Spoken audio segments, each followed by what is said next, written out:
வணக்கம் 2025 happy new year 2025 புத்தாண்டு நல்வாழ்த்துக்கள். 2025 நடக்கக்கூடிய இந்த டிரான்சிட், ஏன்னா மார்ச், ஏப்ரல், மே தொடர்ந்து நடக்கக்கூடிய டிரான்சிட்டை அனலைஸ் பண்ணி உங்கள் ராசி ஆல்ரெடி ப்ரெடிக்ஷன் கொடுத்தாச்சு. இப்போ எல்லாரும் கேட்டது என்னென்னா ராசி லக்னம் இந்த காம்போ வேணும். ஸோ ராசி மற்றும் லக்னம், ஒரு ராசிக்கு 12 லக்னத்தையும் காம்போ பண்ணி என்னென்ன வயதுக்கு என்னென்ன மாதிரியான பலன்களை தரப்போகுதுன்னு டீட்டெயிலாக ரொம்ப தெளிவாக சிம்பிளாக உங்களுக்கு ஒரு ப்ரெடிக்ஷனை ப்ரிப்பேர் பண்ணியிருக்கேன். அதுதான் இப்போ நான் ப்ரெசென்ட் பண்ண போகிறேன். சப்ஸ்கிரைப் பண்ணிங்க, பிடிச்சதுனா லைக் பண்ணுங்கள், ஷேர் பண்ணுங்கள் உங்கள் நண்பர்களோட ஒருவரோட. www.lifehoroscope.in இந்த ஒரே ஒரு வெப்சைட் மட்டும் தான் நம்மளுது. ஏன்னா இந்த ப்ரோக்ராம் நீங்கள் பார்க்கும்போது கண்டிப்பாக உங்களுக்கு உங்கள் பர்த் சார்ட், நேட்டல் சார்ட், ஜனன ஜாதகம் கண்டிப்பாக தேவைப்படும். ஜனன ஜாதகம் சரியாக இல்லை, டீட்டெயிலாக இல்லை, கிளியராக இல்லை, உலகத்தில் எந்த மொழியில் இருந்தாலும் www.lifehoroscope.in அப்ளை பண்ணி எடுத்துக்கலாம். ப்ளஸ் அதர் சர்வீஸை வந்து டிஸ்பிளே தெரியுற நம்பரை மட்டும் நீங்கள் காண்டாக்ட் பண்ணலாம் வாட்ஸ்அப்பில். ஸோ தொடர்ந்து பாருங்கள், எல்லோரோடையும் ஷேர் பண்ணுங்கள். நாம் இப்போ 2025 ராசி மற்றும் லக்னம் காம்போ ப்ரெடிக்ஷனை பார்ப்போம். மேஷ ராசி. மேஷ ராசி ராசிகள்லேயே வந்து ரொம்ப ஒரு சுறுசுறுப்பான தொழில், அவங்களுடைய அடையாளம், அவங்களுடைய ஒரு மூலதனமே அவங்களுடைய வேக விவேகம் தான். மேஷம் நான் பார்த்த ராசிகள்லேயே அவுட் ஆஃப் 12 ராசி ஒரு பாசிட்டிவான ஒரு சைன் வந்து மேஷம் எப்பவுமே உண்டு. முதல் ராசி மேஷம். அந்த ராசி வந்து பொதுவாகவே அது ஒரு சர ராசியாக இருந்தாலும் அந்த ராசிகள் வந்து ஒரு ஆக்கப்பூர்வமான செயல்களுக்கு துடிதுடிப்பான ஒரு எண்ண அதிர்வுகளை கொண்ட ஒரு ராசி. அந்த ராசியில் அதிக பேர் ஒரு ரிசர்ச் பண்ணதில் ஏதாவது ஒரு ஆக்டிவிட்டி ஃபேமிலிக்காக, சொசைட்டிக்காக, நாட்டுக்காக, மக்களுக்காக ஏதோ ஒரு வகையில் அவங்க வந்து ரொம்ப ஆக்டிவாக அந்த ராசி இருக்குன்றதை நான் புரிஞ்சுக்கிறேன். இப்போ வந்து மேஷ ராசிக்கு எல்லாருக்கும் நான் ஆல்ரெடி ப்ரெடிக்ஷன் கொடுத்தது தான். நம்ம வந்து 2025 ஒரு வருடத்துடைய பலன் அப்படின்னு பார்க்கும்பொழுது மேஷம் வந்து இந்த 7 சனி வருதுன்னு நிறைய பேருக்கு ஒரு சின்ன பயம் இருக்குது. நம்ம எப்படின்னா வரிசைப்படுத்துவோம். முதல்ல மேஷம்க்கு அந்த ராசியை பாதிக்குமா? ராசினா என்னென்னா மனது. உங்களுடைய மனதை எந்த வயதாக இருந்தாலும் பாதிக்குமா? மனது, புத்தி, அறிவு இதெல்லாம் தெளிவில்லாமல் ஏதாவது குழப்பம் வருமானு நம்ம பார்க்கணும். அது எப்படி கன்ஃபார்ம் பண்ணலாம்? ராசியில் எந்த ஒரு அசுப கிரகமும் கிடையாது. ராசிக்கு 2வது வீடு உங்களுடைய உணர்வுகள், உங்கள் எமோஷன்ஸ், ஃபேமிலி, அந்த இடத்துலையும் எந்த விதமான அசுப கிரகங்களும் கிடையாது. அப்புறம் 3rd ஹவுஸில் எப்படியும் உங்களுக்கு குரு தான் நகர போகிறார். 4 அதுவும் க்ளீன். 4 வந்து ஹெல்த்துக்கு. 5 உங்களுடைய முன்ஜென்ம காரியங்கள், முன்ஜென்ம புண்ணியங்கள் அதெல்லாம் சொல்கிறோம் இல்லையா, 5 அந்த இடத்துல நமக்கு வந்து ஏதாவது அசுபக்கோள்கள் வருமா அப்படின்னு கேட்டால் டெஃபினட்டாக 2025 ஏப்ரல்லாம் உங்களுக்கு கேது உள்ளே வந்துடும். இப்போது நீங்கள் ஒரு அண்டர்ஸ்டாண்டிங்காக நான் சொல்கிறேன், மேஷம் உங்களுக்கு வந்து 1st house, 2nd house, 3rd 4 வரைக்கும் யாரும் அங்கே பொசிஷன் ஆகலை அசுபர்கள்.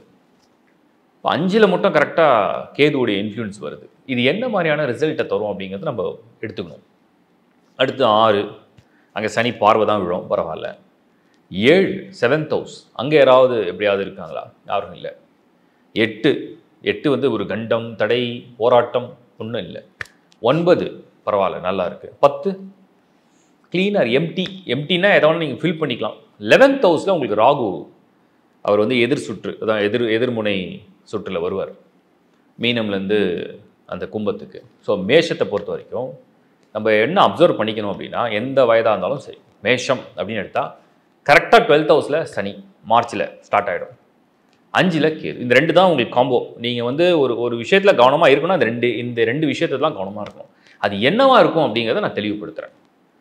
முதல் சுற்று 7 சனி நடக்குதுன்னு வச்சுங்க. ஃபஸ்ட்டு ரவுண்டு உங்கள் ஜனன ஜாதகத்தில் நீங்கள் பிறக்கும் பொழுது மேஷ ராசியாக இருந்து சந்திரன் இருக்கிறதுக்கு முன் வீடு, சந்திரன் இருக்கிற அதே மேஷ வீடு, அதுக்கு அடுத்த வீட்டில் சனி இல்லை அப்படின்னா, அப்படி சனி இருந்தால் அது ஃபஸ்ட் ரவுண்ட் ஆல்ரெடி முடிஞ்சிருக்குன்னு அர்த்தம். இப்போ இது வந்து 2nd ரவுண்டு. ஸோ அதை நீங்கள் கால்குலேட் பண்ணிவிடுங்க. 2வது இப்போ இந்த சனி 12th ஹவுஸில் வந்துருக்கு இல்லையா, இது விரயம். இது வந்து ஃபஸ்ட்டு ரவுண்டு சந்திக்கிறவங்களுக்கு வாழ்க்கையில் நேரம், உடல்னால் எனர்ஜி, நேரம், எனர்ஜி, ரிலேஷன்ஷிப், பணம், இல்லை செய்கிற செயலில் சில விரயங்களை செய்வார் சனி. சில விரயங்களை சனி செய்வார். அதை வந்து நீங்கள் பக்குவத்தோடு புரிஞ்சு நடந்துக்க பழகணும். இதுதான் வந்து ஃபஸ்ட்டு ரவுண்டு.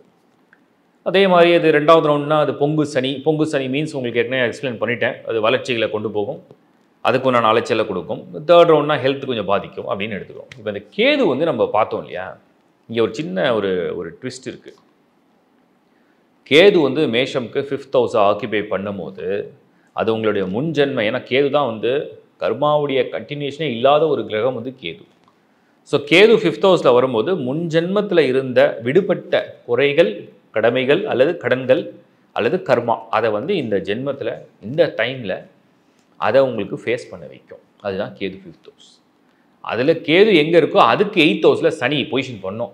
ஸோ இந்த கேது ஒரு நல்ல இடத்துல மேஷத்துக்கு இந்த முறை பொசிஷன் ஆகாது 2025. அப்போது நீங்கள் என்னென்னா பிரார்த்தனை அவசியம். உங்களுக்கு விருப்பமான, பிடித்தமான, அனுகிரகமான, உங்களுக்கு ஈடுபாடு உள்ள ஒரு தெய்வ பிரார்த்தனை அவசியம். ஏன்னா ஏதோ ஒன்று நிவர்த்தி ஆகுது, இல்லை கழிய போகுதுன்னு அர்த்தம். ஒரு கெட்டதை முடிக்கிறீங்க, ஒரு போராட்டத்துக்கு ஒரு எண்டு கார்டு போடுறீங்க. அதுதான் கேது 5th ஹவுஸில் வந்து அதை வெளியில் கொண்டு வரும். அப்போ அந்த ப்ராசஸ் வந்து கடினமாக இருக்குமா? டெஃபினட்டாக இருக்கும். அந்த ப்ராசஸ் வந்து ஒரு கஷ்டத்தை கொடுக்கும். கேது வந்து 5th ஹவுஸில் வரும்பொழுது அது கொடுக்குற அந்த செயல் மன உளைச்சல், ஏன்னா 5ஆம் இடம் வந்து உங்கள் மனசை சம்மந்தப்பட்டது.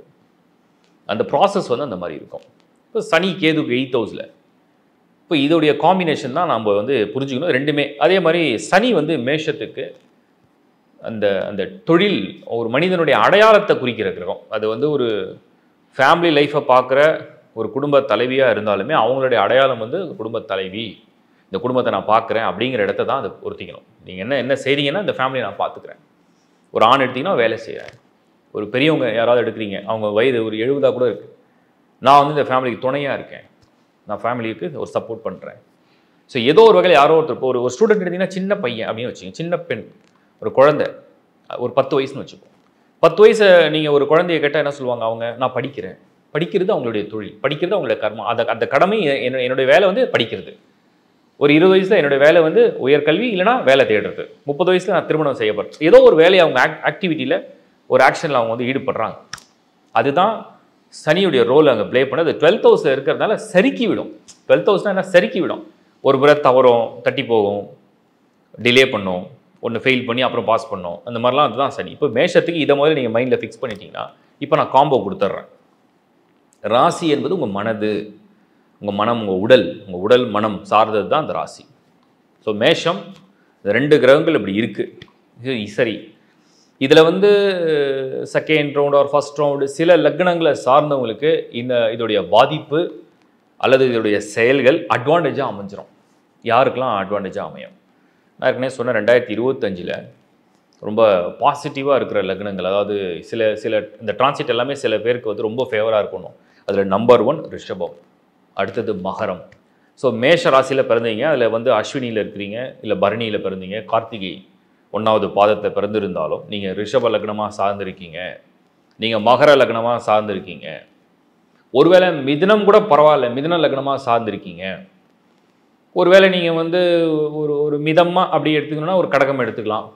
துலாம் லக்னத்தை சேர்ந்திருக்கீங்க, அது கூட பரவாயில்ல, துலாம் லக்னத்தை சேர்ந்திருக்கீங்க. அப்புறம் வந்து நீங்கள் வந்து விருச்சிக லக்னத்தை சேர்ந்திருக்கீங்க, ஸோ விருச்சிகம் அப்படிங்கிறத எடுத்துக்கலாம்.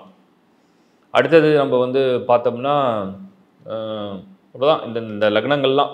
ஸோ ராசி வந்து மேஷமாக இருந்து ரிஷபம், மிதுனம், ஒரு பார்ஷலாக நம்ம கடகம் எடுத்துக்கலாம், துலாம், விருச்சிகம். இந்த லக்னத்தை சார்ந்தவர்களுக்கு இது வந்து இப்போ நடக்கக்கூடிய செயல்கள் எல்லாமே அட்வான்டேஜாக மாறிடும் மேஷத்தில் பிறந்து. என்ன காரணம்னா அந்த டிரான்சிட் எல்லாமே விதிப்படி அவங்களுக்கு வந்து நல்ல பலத்தை கொடுக்க போகுது. ஒருவேளை அதே மேஷத்தில் ராசியில் பிறகு லக்னமும் மேஷமாக இருந்ததுன்னா மனது, உடல், உங்களுடைய விதி, அதோடைய கால்குலேஷன், அதுவும் பக்காவாக இந்த கேது 5th ஹவுஸில் வரும்பொழுது, சனி அதுக்கு மேஷத்துக்கு 12th ஹவுஸில் இருக்கும் பொழுது நிச்சயமாக இது வந்து உங்களுக்கு வந்து ஒரு போராட்டமான சேலஞ்சிங்கான டைமாக இருக்கும். அதை ரொம்ப சாதுரியமாக ஸ்மார்ட்டாக தான் நீங்கள் ஃபேஸ் பண்ணணும். சரி, அதே மேஷமில் பிறந்து நெருப்பு ராசியில் பிறந்த மேஷம் வந்து நெருப்பு ராசி, அக்னி தத்துவம். சிம்மம் அண்டு தனுசில் நீங்கள் வந்து லக்னத்தில் வந்துட்டிங்கன்னா, மேஷம், சிம்மம், லக்னம், தனுசு, இந்த 3 லக்னம் எடுத்து பார்த்தீங்கன்னா அதில் சிம்மத்துக்கு உங்களுக்கு டிரான்சிட் எல்லாம் கொஞ்சம் அன்ஃபேவரபுளாக இருக்குது. இந்த பக்கம் தனுசுக்கும் 4ல் சனி மூவ் ஆகும், நிறைய தடைகளை ஏற்படுத்தும். பட் குரு பார்வை ஓரளவுக்கு நிவர்த்தி தரும். பட் முழுமையாக அதை ரொம்ப நல்ல இடம்னு சொல்ல முடியாது. அப்போ மேஷம் வித் காம்போ, சிம்மம், தனுசு, பர்டிகுலராக கும்பம், இன்னும் சொல்லப்போனால் மீனம் அப்படிங்கிற லக்னத்தை சேர்ந்து மேஷம் ராசியில் வந்துட்டிங்கன்னா டஃப்பாக இருக்கும். சிம்மம் டஃப்பாக இருக்கும். கன்னி அதுவும் அவ்வளோ, ஏன்னா அது ராசி லக்னமே சஷ்டாங்கமாக இருக்கும், அதுவும் டஃப்பாக இருக்கும். ஸோ இந்த லக்னங்களை சார்ந்திருந்தால் கூடுதல் விழிப்புணர்வோடு ஒவ்வொரு விஷயத்தையும் நீங்கள் ஹேண்டில் பண்ணணும். அதுலேயும் உங்கள் பர்த் சார்ட் ஜனன ஜாதகம் ரொம்ப வலுவான ஜாதகம், தசா புக்தியெல்லாம் எக்ஸ்ட்ராடனரியாக இருக்குன்னா இதை பற்றிலாம் கவலைப்பட வேண்டிய அவசியமே கிடையாது. இதெல்லாம் லைஃப்பில் நடக்கிற சகஜமான சவால்கள். ஸோ அதை வந்து நீங்கள் வந்து ஃபேஸ் பண்ணிடலாம். ஒருவேளை ஜனன ஜாதகத்திலே தோஷம் இருக்குது, அங்கேயே வந்து 8, 4, 12 சரியாக இல்லை, மெயினாக விதிகிரகமான சனி சரியாக இல்லை, இல்லை தசாநாதன் வந்து வலுவிழந்த தசாநாதனாக இருக்கார் அப்படின்னா தான் இப்போ நடக்கக்கூடிய இந்த டிரான்சிட்டையும் பேஸ் பண்ணி ப்ளஸ் நடக்கக்கூடிய தசாபுத்தியும் ஜனன ஜாதத்தையும் கம்பைன் பண்ணி இதை வந்து ப்ரிடிக்ட் பண்ண முடியும். இது வந்து ஜாபில் ஒவ்வொருத்தருக்கும் ஒரு ஒரு ஆங்கிளில் வரும். தொழில், வருமானம், ஆரோக்கியம், ஏன்னா ஏற்கனவே நான் சொல்லிட்டேன் தெளிவாக. ஸோ இந்த காம்போவில் நம்ம புரிஞ்சிக்க வேண்டிய விஷயம் என்னென்னா, ராசி மேஷமாக இருக்கவங்களுக்கு ஒரு சின்ன அச்சம் இருக்குது, ஒரு சின்ன தயக்கம் இருக்குது. அது சில லக்னங்களை சார்ந்தவங்களுக்கு அட்வான்டேஜாக மாறிடும். அவங்க செய்கிற ஆக்ஷன் அதான் விளக்கி கொடுத்தேன். ஒரு மாணவனாக இருந்தால் அவருடைய கல்வி சார்ந்ததாக இருக்கும், ஒரு குடும்ப தலைவியாக இருந்தால் அந்த குடும்பத்தை சார்ந்ததாக இருக்கும், ஒரு வேலை செய்யக்கூடிய நபராக இருந்தால் அந்த வேலையை சார்ந்ததாக இருக்கும், ஆரோக்கியத்தை பற்றி சிந்திக்கக்கூடிய ஒரு முதியவராக இருந்தால் அதை பற்றி இருக்கும், இல்லை இளைஞராக இருந்தாலும் சரி. ஒரு பெண் நீங்கள் வந்து திருமணத்துக்காக காத்துட்ருக்கீங்க அப்படின்னா அந்த ஒரு பலனை அது பொருத்திக்கும். ஸோ நீங்கள் என்ன செயலை செய்ய போகிறீங்க, என்ன ஈடுபாடு, நீங்கள் வந்து வீசா எடுக்கிறீங்க, ஃபாரின் போய் படிக்கணும்னு நினைக்கிறீங்க, வெளிநாடு வேலைக்கு தேடுறீங்க, பிஸ்னஸ் பண்ண போகிறீங்க, முதலீடு செய்ய போகிறீங்க, ஒருத்தர் நம்பி இறங்க போகிறீங்க, ஒரு விஷயத்தை புது முயற்சி எடுக்கிறீங்க, கவர்மெண்ட் எக்ஸாம் ட்ரை பண்ணி, எதுவாக இருந்தாலும் அது ஒரு செயல், அது ஒரு ஆக்ஷன். அதை கனெக்ட் பண்ணிடும். அந்த அந்த ராசி வந்து அதை கனெக்ட் பண்ணிடும். அதுக்கு அந்த லக்னம் சரியாக இருந்ததுன்னா அது வெற்றியை கொடுக்கும். இது புரிதலுக்காக தான் அந்த காம்போ கொடுத்துருக்கேன். ஐ திங்க் இப்போ உங்களுக்கு தெளிவாக புரிஞ்சிருக்கும்னு நினைக்கிறேன். ஸோ மேஷம் பொதுவாகவே பிரயாணம், முடிவெடுக்கிறது, முதலீடு, ஒருவரை முழுமையாக நம்புவது, இதெல்லாம் கொஞ்சம் எச்சரிக்கை தேவை. ஒரு சர்க்கிள் இருக்குது, கவனமாக இருந்தீங்கன்னா அது வந்து நம்ம வந்து பெரிதாக சறுக்கி விழாமல் தப்பிக்க முடியும். பக்தி, தான தர்மம், பக்தி வந்து எப்போவுமே ஒரு மனிதனை மனதளவில் ஒரு மனிதன் ஒரு நியூட்ரல் ஸ்டேட்டுக்கு வரணும் அப்படின்னா, ஏன்னா ராசி, இந்த நட்சத்திரம் எல்லாமே ஒரு மனிதனுடைய மனம், ஒரு மனிதனுடைய சிந்தனை, அந்த சிந்தனையிலேருந்து வரக்கூடிய செயல், இப்படி தான் அதை கனெக்ட் பண்ணும். ஸோ பக்தி, பிரார்த்தனை எப்படி உதவி செய்ய போகுது அப்படின்னா, அந்த மனிதனுக்கு வந்து மனநிலை ஒரு சமமான நிலையில், ஒரு ஆரோக்கியமான மனநிலையில், ஒரு பாசிட்டிவ் திங்கிங்கோட, ஒரு பாசிட்டிவ் வைப்ஸோடு இருக்கும். அப்போ எது நடந்தாலும் அதில் இருக்கிற நன்மை அவங்க உணர ஆரம்பிப்பாங்க. அதுக்கு தான் வந்து பக்தி. நம்ம வந்து படைத்த இறைவனை வந்து நம்ம முழுமையாக நம்ம நம்பி நம்ம பிரார்த்தனை செய்வது. அதுக்கு அடுத்தது, எப்போவுமே உங்கள் கர்மா குறையணும், உங்கள் பிரச்சனை குறையணும், உங்களுக்கு வந்து கஷ்டங்கள் குறையணும் அப்படின்னா ஒரே ஒரு லாஜிக் தான். கொடுங்க, பிரச்சனை குறையும். நீங்கள் கொடுக்க கொடுக்க உங்கள் கஷ்டங்களும் குறையும். தானம், தர்மம், தர்மம் வேறு, தானம் வேறு. அதை முதல்ல தெளிவாக புரிஞ்சுக்கிட்டு அதை பண்ணுங்க. அதுக்கு அடுத்தது மூணாவது, எப்போவுமே விழிப்புணர்வோடு இருக்கிறது. ஒரு செயல் அல்லது ஒரு சிந்தனை எதுவாக இருந்தாலுமே ஒரு முறைக்கு 4 முறை ஒரு செக்லிஸ்ட் மாதிரி விழிப்புணர்வோடு வெரிஃபை பண்ணி நீங்கள் அந்த செயலை செஞ்சீங்கன்னா, அதுக்கு வந்து அதோடைய பின் விளைவு என்னவாக இருக்கும்னு யோசித்து செஞ்சீங்கன்னா எந்த பிரச்சனையும் முடிஞ்ச அளவுக்கு நீங்கள் அவாய்ட் பண்ணி சிம்பிளாக அழகாக அந்த லைஃப்பை நல்லபடியாக வாழலாம். ஸோ மேஷம் விழிப்புணர்வோடு இருக்க வேண்டிய ஒரு காலம். இதான் ஒரே வார்த்தையில் நான் சொல்கிறேன். வாழ்த்துக்கள். ரிஷபராசி, நம்ம ஏற்கனவே சொல்லிட்டோம், ராசிகளிலேயே 2025 அதாவது கோடி கோடியாக கொட்டும், அத்தனை கோடி வரும், இத்தனை கோடி வரும், என்ன வேணால் சொல்லலாம். அதிர்ஷ்டம் சொல்லலாம், ஆரோக்கியம் சொல்லலாம், இல்லை வந்து பலம் சொல்லலாம், இல்லை வந்து ஒரு வாய்ப்புன்னு சொல்லலாம், என்ன வேணால் சொல்லிக்கலாம். சில பேர் லாட்ரிலாம் அடிக்குமாலாம் நிறைய பேர் கேட்குறாங்க. ரிஷபத்துக்கு முதல்ல ரிஷபராசியை சேர்ந்தா என்ன அதிர்ஷ்டம் அப்படின்னு தெரிஞ்சுங்க. க்ளீனாக நான் அதை ப்ரிடிக்ஷன் கொடுத்துட்றேன். இப்போ இந்த ஃபஸ்ட் ஹவுஸ் நம்ம எடுத்துக்கலாம். ரிஷபத்தில் முதல் பாவம் ஃபஸ்ட் ஹவுஸ். ஏதாவது அசுபர்கள் இருக்காரான்னு பார்க்கணும். அசுபர்கள் யாருமே கிடையாது. குருதான் இருப்பார், அவரும் டிரான்சிட் ஆகிடும் 2025. ஸோ ரிஷபம் அப்படிங்கிறதே பொதுவாக காலச்சக்கரத்துக்கே 2வது வீடு. பணம், அதிர்ஷ்டம், அழகு, இளமை, எல்லாம், ஒரு காதல், குடும்பம் எல்லாமே அந்த ரிஷபத்துக்கு கொஞ்சம் பொருந்தும். அப்போ அந்த இடத்துல வந்து உங்களுக்கு வந்து குரு அங்கேருந்து விலகிறாரு அர்த்தம். ஒரு சுபகிரகம் தான், எப்படியும் கெடுதல் செய்யாது. இப்போ ரிஷபத்துக்கு ஃபஸ்ட் ஹவுஸ்ன்றது உங்கள் மனசு, உங்கள் உடம்பு, அதை சார்ந்த விஷயங்கள்லாம் ஒன்றும் கெடுதல் இல்லை. அதுக்கு 2வது வீடு, அதாவது ரிஷபத்துக்கு செகண்ட் ஹவுஸ். அந்த இடத்துலையும் எந்த விதமான அசுபர்கள் கிடையாது. அப்புறம் 3rd ஹவுஸில் இல்லை, 4th வராரு, கேது வந்துடுவார். நாளில் கேது வந்தாருன்னா என்ன பண்ணுவார்? நாளில் கேது ஏதாவது தொல்லை பண்ணுவாரா?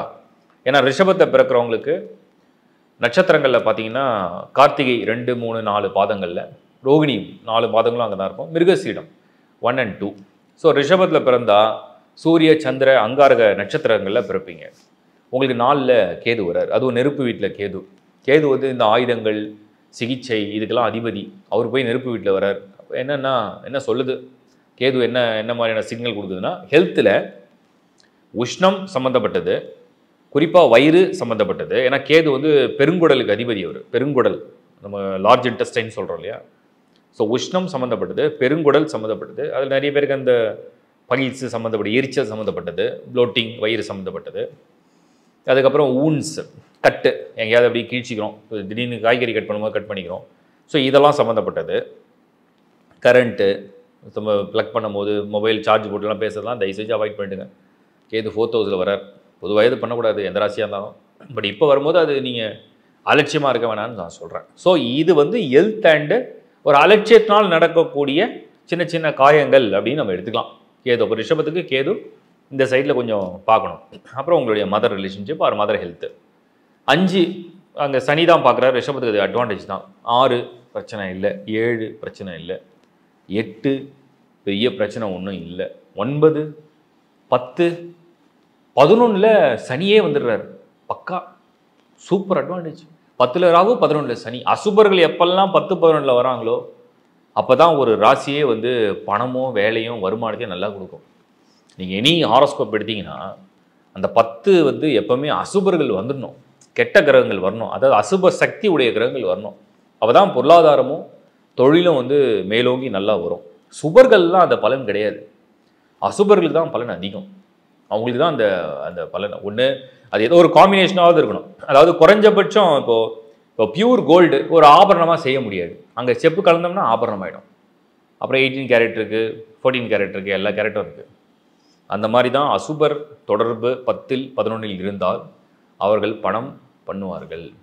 இந்த புரிதல் தான் உங்களுக்கு வரணும். ஸோ ரிஷபம் நல்லா இருக்குங்க, சூப்பராக இருக்குது, எல்லாமே நல்லா இருக்குது. மாணவனாக இருந்தீங்கன்னா ஸ்கூல் நல்லா இருக்குது, படிப்பு நல்லா இருக்குது, சீட்டு கிடைக்குது.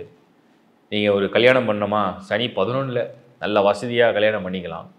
வெளிநாடு போனோமா போகலாம். நீங்கள் ஏதாவது வீடு வாகனங்கள்லாம் சம்மந்தப்பட்ட மாற்றங்கள்லாம் செய்யணுமா செஞ்சுக்கலாம். 4 கேது இருக்காரு, ஒரு இடைஞ்சல் மாதிரி கொடுப்பாரு, பட் செஞ்சுக்கலாம். அடுத்தது வேறு என்ன பண்ணலாம்? தொழில் பண்ணோமா பண்ணலாம், முதலீடு பண்ணலாம், புது முயற்சி பண்ணலாம், என்னமுன்னா பண்ணலாம். ரிஷபத்துக்கு ரொம்ப நல்லா இருக்குது. சரி, இப்போ சில லக்னங்கள் அதுக்கு பொருந்தினா மட்டும்தான் அது முழுக்க அந்த பலனை கொடுக்கும். இல்லைனா அது சும்மா நல்லா இருக்குன்னு சொன்னாங்க, வெறும் கெட்டதான் நடக்குது, நல்லதே நடக்கலன்ற மாதிரி ஆகிடும். ஸோ எந்தெந்த லக்னங்கள் அதுக்கு பொருந்தும்? ரிஷபத்தில் ராசியில் பிறந்து ரிஷபமே லக்னமாக பொருந்திட்டிங்கன்னா சூப்பர். இந்த முறை அது ஒரு அட்வான்டேஜாக வருது. ஒருவேளை மிதுன லக்னம் ரிஷப ராசி சூப்பர். மிதுனம் அண்ட் ரிஷபம் காம்போ. இப்போ ராசி நம்ம பிரதானமாக ரிஷபம்னு வச்சுக்கிறோம், லக்னத்தை ரிஷபத்துலேருந்து மிதுனத்துக்கு போகிறோம். அப்புறம் கடகம்னு வந்தாலும் பரவாயில்லையே, ரிஷபராசி கடகலக்ன காம்பினேஷன் நல்லா இருக்கே, இப்போது பரவாயில்லையே, எவ்வளோ பரவாயில்லையே. ஒருவேளை நீங்கள் வந்து ரிஷபராசியில் பிறந்து ஒருவேளை நீங்கள் வந்து துலாம் லக்னத்தில் பிறந்திருந்தால் ரொம்ப நல்லா இருக்குது. இந்த காம்போ சூப்பராக இருக்குது. சனி மற்றும் ராகு மற்ற காம்பினேஷன்லாம் சூப்பராக இருக்குது. ஒருவேளை ரிஷபராசியில் பிறந்து விருச்சிக லக்னம், அதுவும் நல்ல ஒரு நீங்கள் நினச்ச விஷயங்கள்லாம் நிறைவேற்றி கொடுக்குற அளவுக்கு. மகர லக்னம், ரிஷபராசி அண்ட் மகர லக்னம் ரொம்ப நல்லா இருக்குது. இப்போ இதுதான் லக்னத்துடைய காம்பினேஷன். ரிஷபம், மிதுனம், கடகம், இந்த பக்கம் துலாம் மற்றும் மகரம், விருச்சிகம். ஒருவேளை நீங்கள் ரிஷபராசியில் பிறந்து இவ்வளோ நல்ல டிரான்சிட்லாம் நடக்குதே, ஆனால் லக்னம் மீன லக்னமாக போயிடுச்சு, என்ன பண்ணுறது? அப்போ விதிப்படி அது என்ன பண்ணோன்னா, அது எப்படியாவது டிஸ்ட்ராக்ட் பண்ணி ஒரு மாதிரி தடுமாற்றத்தை கொடுத்து கொஞ்சம் கொஞ்சமாக குழப்பம் பண்ணி தான் கொண்டு போகும். கம்ஃபர்டபுளாக கொண்டு போகாது. 50-50 எடுத்துக்கலாம். ஒருவேளை மேஷ லக்னம் சறுக்கி கொண்டு போகும். ஒரு இடத்துலையும் ஒரு தடையை சந்திச்சு தான் கொண்டு போகும். கம்ஃபர்டபுளாக ஒரு க்ளீன் ட்ராவல் இல்லை. ஒருவேளை சிம்மம் ரொம்ப டஃப்பாக ஃபேஸ் பண்ண வைக்கும். நல்ல நேரம்னு சொல்லிட்டு எல்லாத்தையும் எடுத்து போட்டு செய்ய போனால் அது எங்கேயோ வேறு மாதிரி கொண்டு போகுதுன்ற மாதிரி தோணும். ஏன்னா இந்த ராசி நல்ல டைம் வந்துடுச்சுன்னா வேகமாக எல்லாத்தையும் இறங்கி பண்ணிவிடுவாங்க. அப்புறம் இந்த லக்னம் சரியில்லைன்னு வச்சுங்க, அது எண்ட் ரிசல்ட் வந்து சரியாக கொடுக்காது. ஸோ அலர்ட் கொடுக்குறேன் நான். இந்த சிம்மத்துக்கு லக்னமாக சேர்ந்துருந்தீங்கன்னா ஒருவேளை கன்னி, இது பரவாயில்ல, சுமாராவது இருக்கும். கொஞ்சம் ஹெல்த்தெல்லாம் கொஞ்சம் பார்த்துக்கணும். கன்னி லக்னம் என்ற ரிஷபன் காம்போ ஒருவேளை தனுசு லக்னமாக இருந்து ரிஷபராசியில் பிறந்திருந்தால் அது எப்படி இருக்கும் அப்படின்னு கேட்டிங்கன்னா, தடைகள், காரியம் நடக்கும், தடைப்பட்டு நடக்கும், இழுக்கும், கொஞ்சம் இழுபறியாக இருக்கும். நீங்கள் சொன்ன வேகத்தில் நடக்கலேன்னு தோணும் உங்களுக்கு. தடைகள். கும்ப லக்னமாக இருந்து நீங்கள் ரிஷபராசியில் பிறந்திருந்தா அது என்னென்னா ஒரு மாதிரி ஒரு ஸ்ட்ரெஸ் அண்ட் பயத்தை கொடுக்கும். எல்லாரும் நல்லா இருக்குன்னு சொன்னால் கூட ஏதோ ஒரு கான்ஃபிடென்ஸ் வரல, ஒரு ஸ்ட்ரெஸ் அண்ட் ஒரு மாதிரி ஒரு பயம் இருக்குது அப்படின்னு தோணும். மீன லக்னம் ஆல்ரெடி சொல்லிட்டேன். மேஷம் அதுவும் சொல்லிட்டேன். இப்போது ரிஷபத்துக்கு நீங்கள் ஒரு அண்டர்ஸ்டாண்டிங் வந்திருப்பீங்க. இப்போ நான் என்ன சொல்கிறேன், ரிஷபத்துக்கு இப்போ என்ன பண்ணணும், என்ன பண்ணால் நம்ம வந்து இந்த தடையெல்லாம் உடச்சி கிடைச்சி நல்லபடியாக இல்லைன்னா, எப்போவுமே அதிர்ஷ்ட காற்று அடிக்குது அப்படின்னா அது எப்பயாவது அடிக்கும். இந்த முறை உங்களுக்கு வந்திருக்கு. இந்த டிரான்சிட் எல்லாம் ஃபேவராக வந்திருக்கு. இல்லை குறிப்பாக கடல் கடந்து செல்லக்கூடியவர்கள், வெளிநாடு போகணும், வெளியூர் தொடர்பில் வந்து ஒரு தொழில் பண்ணணும், ஒரு முதலீடு, ஒரு இன்வெஸ்ட்மெண்ட்டு, ஒரு ஒரு ஒரு மாதிரி ஒரு நிறைய முயற்சிலாம் இருக்குது, ஐடியாஸ் பயங்கரமாக இருக்குது, ட்ரை பண்ண போகிறேன். டெஃபினட்டாக ட்ரை பண்ண அந்த லக்னங்களை நீங்கள் பிரித்து பார்த்துங்க. அதேமாதிரி உங்கள் ஜனன ஜாதகம் எப்படி ஸ்கோர் பண்ணியிருக்கேன், என்ன தசாபுதின்னு பிரித்து பாருங்கள். சரியாக வந்தால் ப்ரொசீட், சூப்பர், நல்ல பலனை நல்லபடியாக செய்யலாம். இப்போ நம்ம வந்து இந்த மாதிரியான ஒரு கால அளவில் ரிஷபத்துக்கு எப்போவுமே அட்வான்டேஜே வந்து சாட்டர்ன், சனி தான். ரிஷபத்தில் சேர்ந்தவங்க எப்போவுமே அன்னதானம், ரிஷபராசியில் சேர்றவங்க, ரிஷப லக்னத்தை சேர்றவங்க எப்போவுமே அன்னதானம். ஏன்னா அது 2வது வீடு. 2வது வீடுங்கிறது மனிதனுடைய இப்போ மூச்சு உண்ண மூக்கு, முகர்வது, கேட்பது, பார்ப்பது, பேசுவது, ருசிப்பது எல்லாமே அந்த 2வது வீடு தான். ஸோ நீங்கள் வந்து அந்த அன்னதானம் பண்ண ரிஷபத்துக்கு வந்து பெரிய ப்ளஸ், அது பெரிய ப்ளஸ். அதுவும் ஒரு குடும்பம் கஷ்டப்படுது, அந்த மாதிரி ஃபேமிலியை சூஸ் பண்ணி பண்ணுறது ரொம்ப நல்லது. அப்போ என்னென்னா உங்களுக்கு அந்த லக்கை வந்து என்ஹான்ஸ் பண்ணி கொடுத்துரும். அப்புறம் ரிஷபத்தை பொறுத்த வரைக்கும் எப்போவுமே வந்து அது பூமி தத்துவ லக்னம். பூமி தத்துவ லக்னம்லாம் எப்போவுமே வந்து என்னென்னா, நிறைய பேருக்கு நான் பார்த்துருக்கேன், இந்த ஐடியல்ஸ் வந்து அவங்களுக்கு வந்து நல்லா கை கொடுக்குது. உருவங்கள் எப்போவுமே அவங்களுக்கு வந்து ஒரு பலனை வேலை செய்ய வைக்கும். திடீர்னு வந்து சில பேர் பார்த்தீங்கன்னா ஒரு எலிஃபெண்ட் வாங்குவாங்க, ஒரு ஹார்ஸ் வாங்குவாங்க, ஏதாவது ஒரு சுவாமி உருவத்தை வாங்குவாங்க, அந்த உருவ பொம்மை. அது வந்து ரிஷபராசிக்கு எப்பவுமே நல்லது. கல், ஒரு பாறை, சாலிட் ஐட்டம்ஸ். நிறைய பேர் ரிஷபத்தை சேர்ந்தவங்க, அதனால் ஆபரணங்கள்லாம் அவங்களுக்கு அதிர்ஷ்டம் கொடுக்கும். இந்த சாலிட் ஐட்டம்ஸ்லாம் அவங்களுக்கு வந்து அட்வான்டேஜ். ஸோ இதெல்லாம் வந்து நீங்கள் வந்து லக்கை என்ஹான்ஸ் பண்ணுறதுக்கு பயன்படுத்தலாம். ஸோ ஓவராலாக ஒரு நல்ல நேரம், ஒரு நல்ல transit. Only you have to take care of your health, mother relationship and ஹெல்த்தை மட்டும் பார்த்துங்க. ஏன்னா கேது, நான் அதுவும் எங்கெங்கன்னு பர்டிகுலராக அதை வந்து ஸ்பெசிஃபை பண்ணி சொல்லிட்டேன். கரண்ட்டில் பேட்ரி, செல்ஃபோன், இந்த கத்தி, நைஃப் வச்சு காய்கறி கட் பண்ணுறது, இதெல்லாம் கவனமாக இருந்தீங்கன்னா வெல் அண்ட் குட். மற்றபடி சான்ஸ் வருது. இதை வந்து நீங்கள் கோடி ஆக்க போகிறீங்களா, பல கோடி ஆக்க போகிறீங்களா, மில்லியன்ஸ், பில்லியன்ஸ் என்ன ஆக்க போகிறீங்க உங்கள் கையில் தான் இருக்குது. It's up to you. உங்களுக்கு நேரம் சரியாக இருக்குன்னு சொல்லிட்டோம். ஒரு தடவை உங்கள் பர்த் சார்ட்டை வெரிஃபை பண்ணிக்க போகிறீங்க. வெரிஃபை பண்ணி ஓகே அப்படின்னா, துணிச்சலோட உங்கள் லக்னமும் நல்லா அதுக்கு பொருந்திடுச்சுன்னா, துணிவே துணை, கடவுள் துணை. வாழ்த்துக்கள். மிதுன ராசி. மிதுனம் வந்து ஒரு நிறைய பேர் வந்து அஷ்டம சனி முடிஞ்சு கூட கொஞ்சம் கொஞ்சம் அப்படி புலம்பெல்லாம் இருந்தது. 2025 டிரான்சிட் அப்சர்வ் பண்ணி பார்க்கும்போது உங்களுக்கு சனி கரெக்டாக 10ல் போகிறாரு, ராகு கேதுடைய பெயர்ச்சி. ஸோ மிதுனத்தில் பிறந்து நிறைய பலன்கள் நல்லா இருக்குன்னு சொன்னாலும் மற்ற கிரகங்களுடைய நகர்வெல்லாம் எப்படி இருக்குன்னு பார்க்கலாம். முதல்ல நம்ம வந்து அந்த ஃபஸ்ட் ஹவுஸ் ரீடிங் எடுத்துருவோம். மிதுனம் அந்த வீட்டில் யாராவது அசுபர்கள் இருக்காங்களா? யாருமே இல்லை. எந்த நெகட்டிவ் பிளானட்டோட ஷேடும் கிடையாது. குரு தான் உங்களுக்கு வந்து மேலே வந்து அப்படி ஷிஃப்ட் ஆகி வருவார் மிதுனத்தில். குரு வர்றது ஒன்றும் கெட்டதும் கிடையாது, திக்பல் அடைவார், கெட்டது கிடையாது. கேந்திர ஸ்தானத்தில் போய் குரு வருவார். சில மாதங்களில் புதன் குரு வீட்டில் இருக்கும்போது பரிவர்த்தனை ஆன மாதிரி ஆகிடும். அது பரவாயில்ல, டிஸ்அட்வான்டேஜ்னு சொல்ல முடியாது. 2வது வீடு எந்த அசுபரும் கிடையாது. 3ல் தான் கேது. 3ல் கேது வரதெல்லாம் ப்ளஸ்ஸு தான். ஒரு ராசிக்கு 3ஆம் இடத்துல ராகு கேது வரதெல்லாம் அட்வான்டேஜ் தான். 3ங்கிறது உங்களுடைய நெட்வொர்க் பெருசாக போட ஆரம்பிச்சிடும். கேதுலாம் வந்து சம்மந்தமே இல்லாத ஆளுங்க மூலியமாலாம் நிறைய விஷயங்கள்லாம் கனெக்ட் ஆகும். எப்படி கனெக்ட் ஆகுதே தெரியாது, வேறு லெவலில் கனெக்ட் ஆகும். அதெல்லாம் கேது பண்ணும். 4 சுத்தமாக இருக்குது. 4ல் சனி பார்வை. அப்பப்போ சின்ன சின்ன ஹெல்த் இஷ்யூ, மைனராக ரொம்ப அந்த என்ன சொல்லுவாங்க, சின்ன சின்ன உபாதை மாதிரி எப்பயாவது பண்ணும், ரெகுலராக பண்ணாது. 5ஆம் இடம் சுத்தமாக இருக்குது. 5 நல்லா இருந்ததுன்னா மைண்டு நல்லா ஃப்ரெஷ்ஷாக இருக்குது. ஃபஸ்ட் ஹவுஸும் க்ளீனாக இருக்குது, 5ம் சுத்தமாக தான் மைண்டு ஃப்ரெஷ்ஷாக இருக்குன்னு அர்த்தம். மனசு நல்லா தெளிவாக, நல்லா ஒரு வேகமாக இருக்குது, வெறித்தனமாக எப்படியாவது ஜெயிச்சிடணும், எப்படியாவது முன்னேறி தான் பண்ணணும், பயங்கரமான பிளான்னு அர்த்தம். 6ஆம் இடம் நல்லா க்ளீனாக 7, 8 9ல் போய் ராகு. ராகு வந்து 9ல் வராருன்னு சொன்னோம்னா யோகா காரகர் போய் 9th ஹவுஸில் நல்ல இடம். 10ல் சனி. உழைக்கணும்னு ஒருத்தர் முடிவு பண்ணிட்டான்னா 10ல் சனி இருக்கணும். இந்த முறை 10ல் சனி. இது வரைக்கும் எதுக்குமே தயங்கி தயங்கி தயங்கி தயங்கி நின்றவங்கலாம் இப்போ சனி 10ல் வந்ததுன்னா ஓட ஆரம்பிச்சிருவாங்க. அது சனி 10ல் வருதுன்னா அது ஒரு பெரிய ப்ளஸ் தான். ஸோ மிதுனம் ஆஸ் பர் ராசி ஒரு 85 to 90% எந்த நெகட்டிவான ஷேடுமே இல்லாத ஒரு ராசியாக 2025ல் அடி எடுத்து வைக்கிது. இத்தனைக்கும் ஜென்ம குருவாகவே இருக்கும், ஆனாலும் பெரிய கெடுதலை செய்யாது. அப்படிப்பட்ட ஒரு ராசி மிதுனம். இதில் வந்து அதே ராசியில் பிறந்து அதில் நட்சத்திரங்கள் மிருகசீடம் 3 மற்றும் 4வது பாதம், திருவாதிரை. அதிகம் பேர் மிதுனத்தில் வந்து திருவாதிரை தான் ஹைலைட்டிங்கான கேரக்டர். 1, 2, 3, 4. ஏன்னா திருவாதிரை வந்து அதிகம் பேர் மிதுனத்தில் பிறக்கிறவங்கலாம் சாதனை பண்ணணும், நிறைய அச்சீவ் பண்ணணுன்ற ஒரு வெறித்தனமானவங்க. அடுத்தது புனர்பூசம் 1, 2, 3. இப்போ என்ன நடக்க போகுது? உங்கள் ஜனன ஜாதகத்தில் எப்படி பார்த்தாலும் நீங்கள் சனி தசை புதன் தசையை கடக்காமல் இருக்க முடியாது. ஒருவேளை சனியோ இல்லை புதனில் இருக்கலாம், இல்லை குரு தசை சில பேருக்கு நடக்கலாம், ஏஜை பொறுத்து. நான் என்ன இப்போ ப்ரிடிக்ட் பண்ண போகிறேன்னா, லக்னமுடைய காம்போ வந்து எதுவாக இருந்தால் நல்லா இருக்கும்.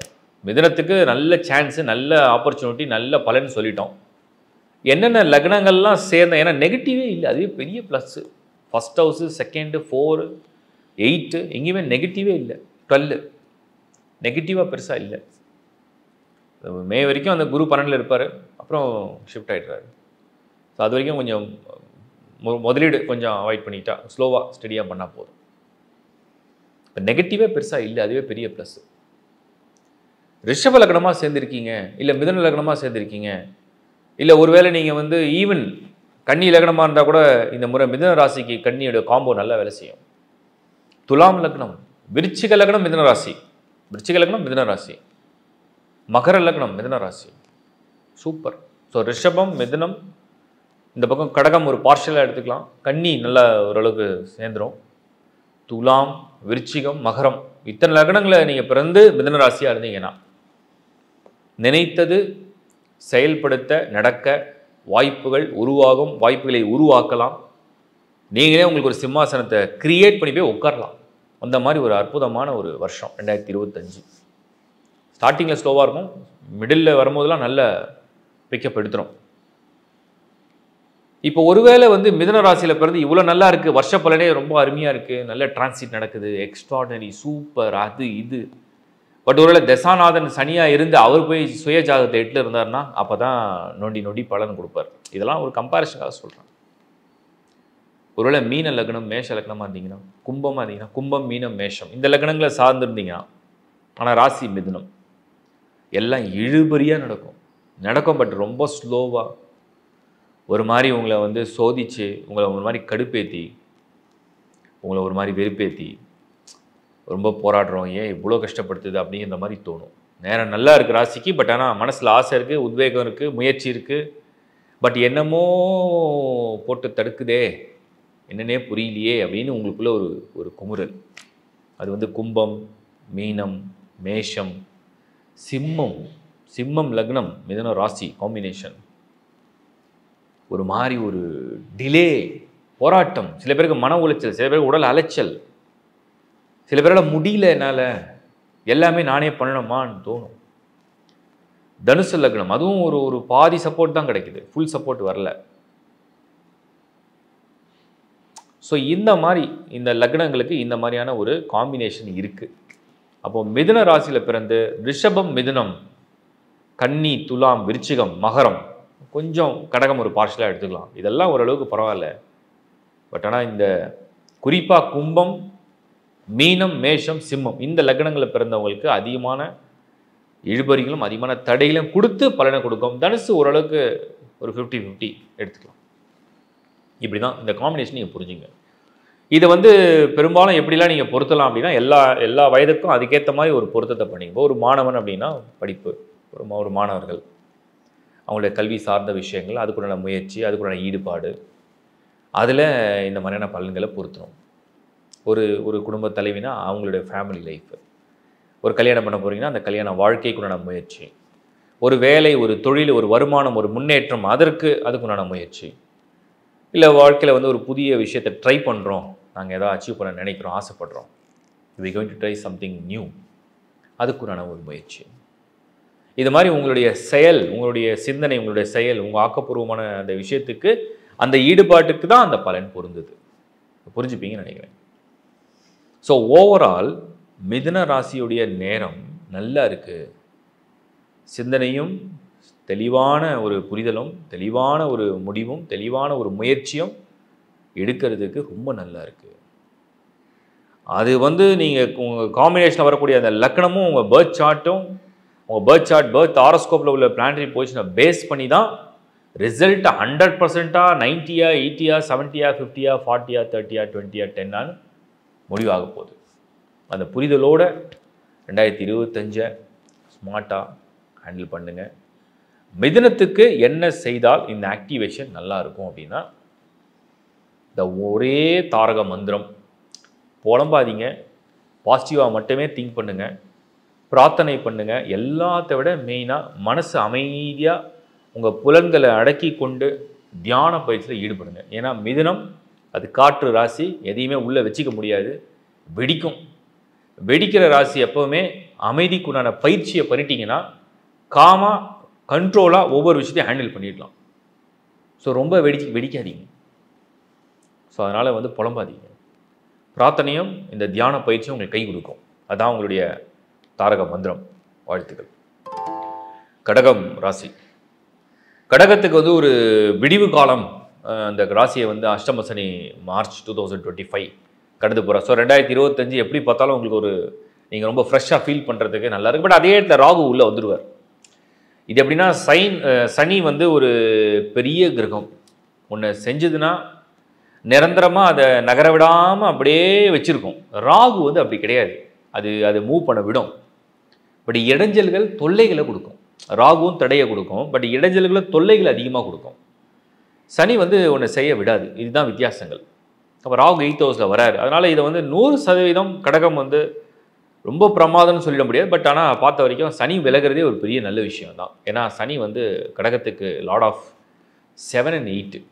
சரி, இப்போ நம்ம வரிசைப்படுத்தி பார்த்துக்கலாம். கடகத்தில் யாராவது அசுபர்கள் இருக்காங்களா? யாரும் இல்லை. மனசு, புத்தி, உடல் கொஞ்சம் பரவாயில்ல. 2ல் கேது, இது கொஞ்சம் சரியாக இல்லை. கடகத்துக்கு 2ல் கேது வரும்போது குடும்ப விஷயம், உங்களுடைய உணர்வுகள், அந்த சளி தொந்தரவு, அந்த தொந்தரவு, இந்த தொந்தரவு, சைனஸு, அலர்ஜி சிம்டம்ஸ், ஹெல்த்து ரிலேட்டடாக கொஞ்சம் பிரச்சனை அப்படியே வரும். ஏன்னா 8ல் ராகுவும் இருக்கும். அது வயிறு சம்மந்தப்பட்ட கனெக்ட் பண்ணும். ஸோ ஹெல்த் ஆஸ்பெக்டில் கடகத்துக்கு வந்து ஒரு சூப்பர் ஸ்கோர் இல்லை, ஆவரேஜ் ஸ்கோர். 3rd ஹவுஸ் நல்லா இருக்குது. 4, 5, 6 எல்லாம் பரவாயில்ல, நல்லாயிருக்கும். 7, 8 எல்லாம் அப்படி போனோம்னா 8 தான் கரெக்டாக ராகு. 9ல் சனி, அது பரவாயில்ல. குரு வந்து 11லேருந்து 12க்கு ஷிஃப்ட் ஆகிடுவார், சுபவரியங்கள். ஸோ கடகத்துக்கு நம்ம வந்து ஒரு 50 to 60 மார்க்ஸ் கொடுத்துடலாம். அந்த அளவுக்கு பொதுவாக நல்லா இருக்குது. சனி விலகிறதுனால என்ன நன்மை, அது நிறைய பேருக்கு தெரியாது. சனி விலகிறதுனால ஒரு காரியம் நடக்கவே இல்லைங்க, ஒரு காரியம் நகரவே இல்லை, அது முடியவே இல்லை, அது ஏன் நடக்க மாட்டேனே தெரியல, அது நடக்கும். அந்த காரியம் நடக்கும். அது எந்த விஷயமா இருந்தாலும் சரி, நீங்கள் எந்த வயதுக்குட்பட்டவராக இருந்தாலும் சரி, அது நடக்கும். ராகுவால் என்ன பண்ணும், என்ன இதுவாக தெரியாத இடைஞ்சல்கள், அதாவது தெரியாத விஷயத்தில் தலையிடக்கூடாது. ராகு 8th ஹவுஸில் வந்துடுச்சுன்னா தெரியாத விஷயத்தில் தலையிடக்கூடாது, தெரிஞ்ச விஷயத்தை தலையிடலாம். அன்னோன் ஏரியா, திடீர்னு ஒரு கண்ட்ரி போகிறீங்க, திடீர்னு ஒரு பிஸ்னஸ் பண்ணுறீங்க, திடீர்னு ஒருத்தர் சொன்னார் பணம் கொடுக்குறீங்க, இதெல்லாம் தான் பண்ணக்கூடாது. சம்பந்தமே இல்லாத ஒரு வீட்டில் நீங்கள் கல்யாணம் பண்ண போகிறீங்க, அவங்க யாருன்னே தெரியாதுங்க, நாங்கள் விசாரிக்கவும் இல்லை, கல்யாணம் முடிக்கிறோம். இதெல்லாம் தான் நீங்கள் கேர்ஃபுல்லாக இருக்க வேண்டிய இடம். ஹெல்த்தில் நான் ஏற்கனவே சொல்லிட்டேன், 2ல் கேது வந்ததுன்னா அந்த சிம்டம்ஸ், ஃபுட் பைப்பு, ஜீரண மண்டலம், உங்கள் எமோஷன்ஸை வந்து டிஸ்டர்ப் பண்ணுற மாதிரி தான் கேது. அதெல்லாம் வரும், அதெல்லாம் சகஜமான விஷயங்கள் தான். ஸோ இதெல்லாம் நீங்கள் புரிஞ்சுக்கிட்டு அதுக்கேற்ற மாதிரி ஒரு முடிவு எடுக்கிறது நல்லதுன்றது என்னுடைய கருத்து. இப்போ நாம் வந்து அடுத்தது வந்து கடகத்துக்கு ஒரு பாசிட்டிவான கொடுத்துட்டோம். ஏன்னா கரியர், ப்ரொஃபஷன், பிஸ்னஸ்க்கெலாம் அது ரொம்ப நல்லா வந்துடும். அந்த மாதிரி ஒரு தடையெல்லாம் நீங்கி போகுது. குறிப்பாக வெளிநாடு முயற்சி பண்ணுறவங்களுக்கு ரொம்ப நல்லா இருக்குது. வெளிநாட்டில் போய் படிக்கணும், இல்லை வெளிநாட்டில் போய் வேலை செய்யணும், அங்கே போய் பணம் சம்பாதிக்கணும், இதுக்கெல்லாம் ரொம்ப நல்லா இருக்குது. பட் என்னென்ன மாதிரியான லக்னங்கள் சேர்ந்துருந்தால் இது உண்மையிலேயே விசேஷமாக வேலை செய்யும் அப்படின்னு நான் லிஸ்ட் அவுட் கொடுத்துட்றேன். ரிஷப லக்னமாக இருந்து கடகராசியாக பிறந்திருந்தால் 2025 உங்களுக்கு ஃபார் பெட்டர் நிறைய விஷயங்கள் ரிசல்ட்டை கொடுத்துரும். மிதுன லக்னமாக இருந்து கடகராசியாக இருந்தீங்கன்னா அதுவும் வந்து எவ்வளோ வகையில் உங்கள் முயற்சியை வந்து சக்ஸஸ் பண்ணி கொடுத்துரும். கடகம் வாசஸ் கடகம், கடகராசியில் பிறந்து கடக லக்னமாகவே இருந்தீங்கன்னா முட்டி மோதி எப்படியாவது பண்ணுவீங்க ஒரு விஷயத்தை. அலைஞ்சு திரிஞ்சு முட்டி மோதி எப்படியோ ஒரு மாதிரி ஒரு டயர்ட் ஆகிட்டேன், பட் ஆனால் வேலையை முடிச்சிட்டேன், அந்த மாதிரி இருக்கும். ரிசல்ட் நடந்தது அப்படின்ற மாதிரி இருக்கும். சிம்ம லக்னமாக வந்துட்டிங்கன்னா டஃப்பாக இருக்கும். கடகம் அண்டு சிம்மம் காம்போ டஃப்பாக இருக்கும். கன்னி லக்னமாக இருந்தால் ரொம்ப போராடி, அதுவும் ஒரு போராடி தான் நடக்கும். துலாம் லக்னத்தை சேர்ந்தீங்கன்னா யூ ஆர் லக்கி. ஈவன் உங்கள் எமோஷன்ஸ், ஈவன் உங்கள் ஆக்ஷன்ஸில் வந்து சில தடைகள் இருந்தாலும் கூட என் ரிசல்ட் வில் பி ஃபைன். ரொம்ப நல்ல ரிசல்ட்டை கொடுத்துரும். உங்கள் முயற்சியை ஜெயிக்க வைக்கும். மாணவராக இருந்தால் ஜெயிக்க வைக்கும். உங்கள் வேலை, உங்கள் தொழில், உங்கள் வருமானம், முன்னேற்றம், வீடு வாங்குறது, உங்கள் திருமண விஷயம். துலாம் லக்னமாக இருக்கணும். நீங்கள் கடகராசியில் துலாம் லக்னமாக இருக்கும். விருச்சிக லக்னமாக இருந்தாலும் நல்ல ரிசல்ட் வந்துடும். மகர லக்னம் கடகராசி நல்ல குட் ரிசல்ட். நிறைய விஷயம் மனசுக்கு நிறைவா, பரவாயில்ல இவ்வளோ தூரம் நம்ம வந்து இதை பண்ணியிருக்கேமேன்னு உங்களுக்கு தோணும். இந்த மீனம், கும்பம், மேஷம் இதெல்லாம் அவ்வளோ நல்ல பொருத்தமாக இல்லை, கடகத்துக்கு பொருத்தமாக வரல. தனுசும் சுமார் தான். கடகத்துக்கு 8 சனினா தனுசுக்கு 4 கடகத்துக்கு 8 ராகுனா தனுசுக்கு 4 சனி, பொருத்தமாக இல்லை. ஸோ நம்ம எப்படி பார்க்குறோன்னா, கடக ராசியில் பிறந்தால் 2025 அதோடைய ஸ்கோரே 50 to 60 இருக்குது. அதுக்கு நல்லா அதை என்ஹான்ஸ் பண்ணோம் அப்படின்னா ரிஷபம், மிதுனம், துலாம், விருச்சிகம், மகரம் இந்த 5 தான் நல்ல ஸ்கோர். உள்ள கடகமோ இல்லை கன்னியாவோ இருந்தால் பரவாயில்ல, போராடியாவது ஒன்று பண்ணோம். இந்த கும்பம், மீனம், மேஷம், சிம்மம் வெரி டஃப், தனுசு ஒரு போராட்டம். இப்படி ஒரு காம்பினேஷனில் கடகத்துக்கு பலன் இருக்குது. ஸோ உங்கள் புரிதல் என்னவாக இருக்கணும்னா, முதல்ல நீங்கள் உங்கள் ஜனன ஜாதகத்தை எடுத்து பார்க்கணும். ராசி கடகம் வந்துட்டாலே குரு தான் உங்களுக்கு மெயின் பலன் தருவார். சந்திரனுக்கு குரு தான் ரொம்ப முக்கியமான ரோல் ப்ளே பண்ணுவார். குரு மற்றும் செவ்வாய் அவங்களோட பொசிஷன் சார்ட்டில் எப்படி இருக்குன்னு பார்த்துருங்க. அதே மாதிரி கடகராசியில் நீங்கள் பிறந்து உங்கள் ஜனன ஜாதகத்தில் சனி எங்கேயாவது கெடுக்கிற மாதிரி இருக்காரான்னு செக் பண்ணிவிடுங்க. ஏன்னா அதுதான் ரொம்ப முக்கியம். சனி கெடுத்தால் சந்திரனை எப்பவுமே நீங்கள் ஒன்று நினைப்பீங்க, அது ஒன்று நடந்துகிட்ருக்கும். அது வந்து நடக்காமல் இருக்கணும். அதுக்கு சனியோடைய பொசிஷன் பார்க்கணும். சந்திரனுக்கு அருகாமையில் ராகுக்கு இது இல்லாமல் இருந்தால் நிம்மதி, அதை எடுத்து பார்த்துருங்க. இதெல்லாம் இல்லை, நல்ல தசாபுதி நடக்குதுன்னா எந்த லக்னமாக இருந்தாலும் பெருசாக கவலைப்பட தேவையில்லை. ஸோ இந்த புரிதலோட கடகத்தை சேர்ந்தவங்க அடுத்த வருஷத்துக்கு அந்த பிளானை கரெக்டாக போடுங்க. சில பேர் கேட்டாங்க, கடகம் அடுத்த வருஷம் அஷ்டம சனி விலகினோடனே நான் பெரிய ரிஸ்க்லாம் எடுக்கலாமா லைஃப்பில், என்ன வேணால் ட்ரை பண்ணலாமா, எதை வேணால் செய்யலாமா, என்ன வேணால் பண்ணி பார்க்கலாமா? அப்படிலாம் பண்ண முடியாது. அப்படிலாம் ஒரு கண்மூடித்தனமான ரிஸ்க் எடுக்கக்கூடாது. கெட்டது, தடை, ஒரு போராட்டம், ஒரு நோய், ஒரு வருத்தம், ஒரு குடும்ப சண்டை, ஒரு குடும்ப சச்சரவுகள், அதெல்லாம் ஒரு முடிவுக்கோ இல்லை ஒரு மாற்றத்தை நெருங்கி வரும். அந்த முடிவுக்கோ மாற்றத்தை நெருங்கி வரும்பொழுது அதை சரியான புரிதலோட நீங்கள் கையாண்டால் அந்த பலன் உங்களுக்கு பூரணமாக நன்மையை தரும் அப்படிங்கிறதான் என்னுடைய கருத்து. இதுதான் நான் கடகத்துக்கு சொல்ல வரேன். ஸோ சிந்தித்து செயல்படுங்க. வாழ்த்துக்கள். சிம்ம ராசி.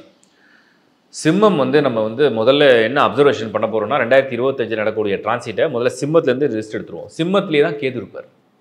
எப்பெல்லாம் கேது ஒரு ஜென்ம ராசிலேயே வராரோ, ஜென்ம ராசினா சந்திரன், கேது உள்ளே வந்துட்டார்னா சந்திரன் மேலே கேது பொசிஷன் பண்ணும்.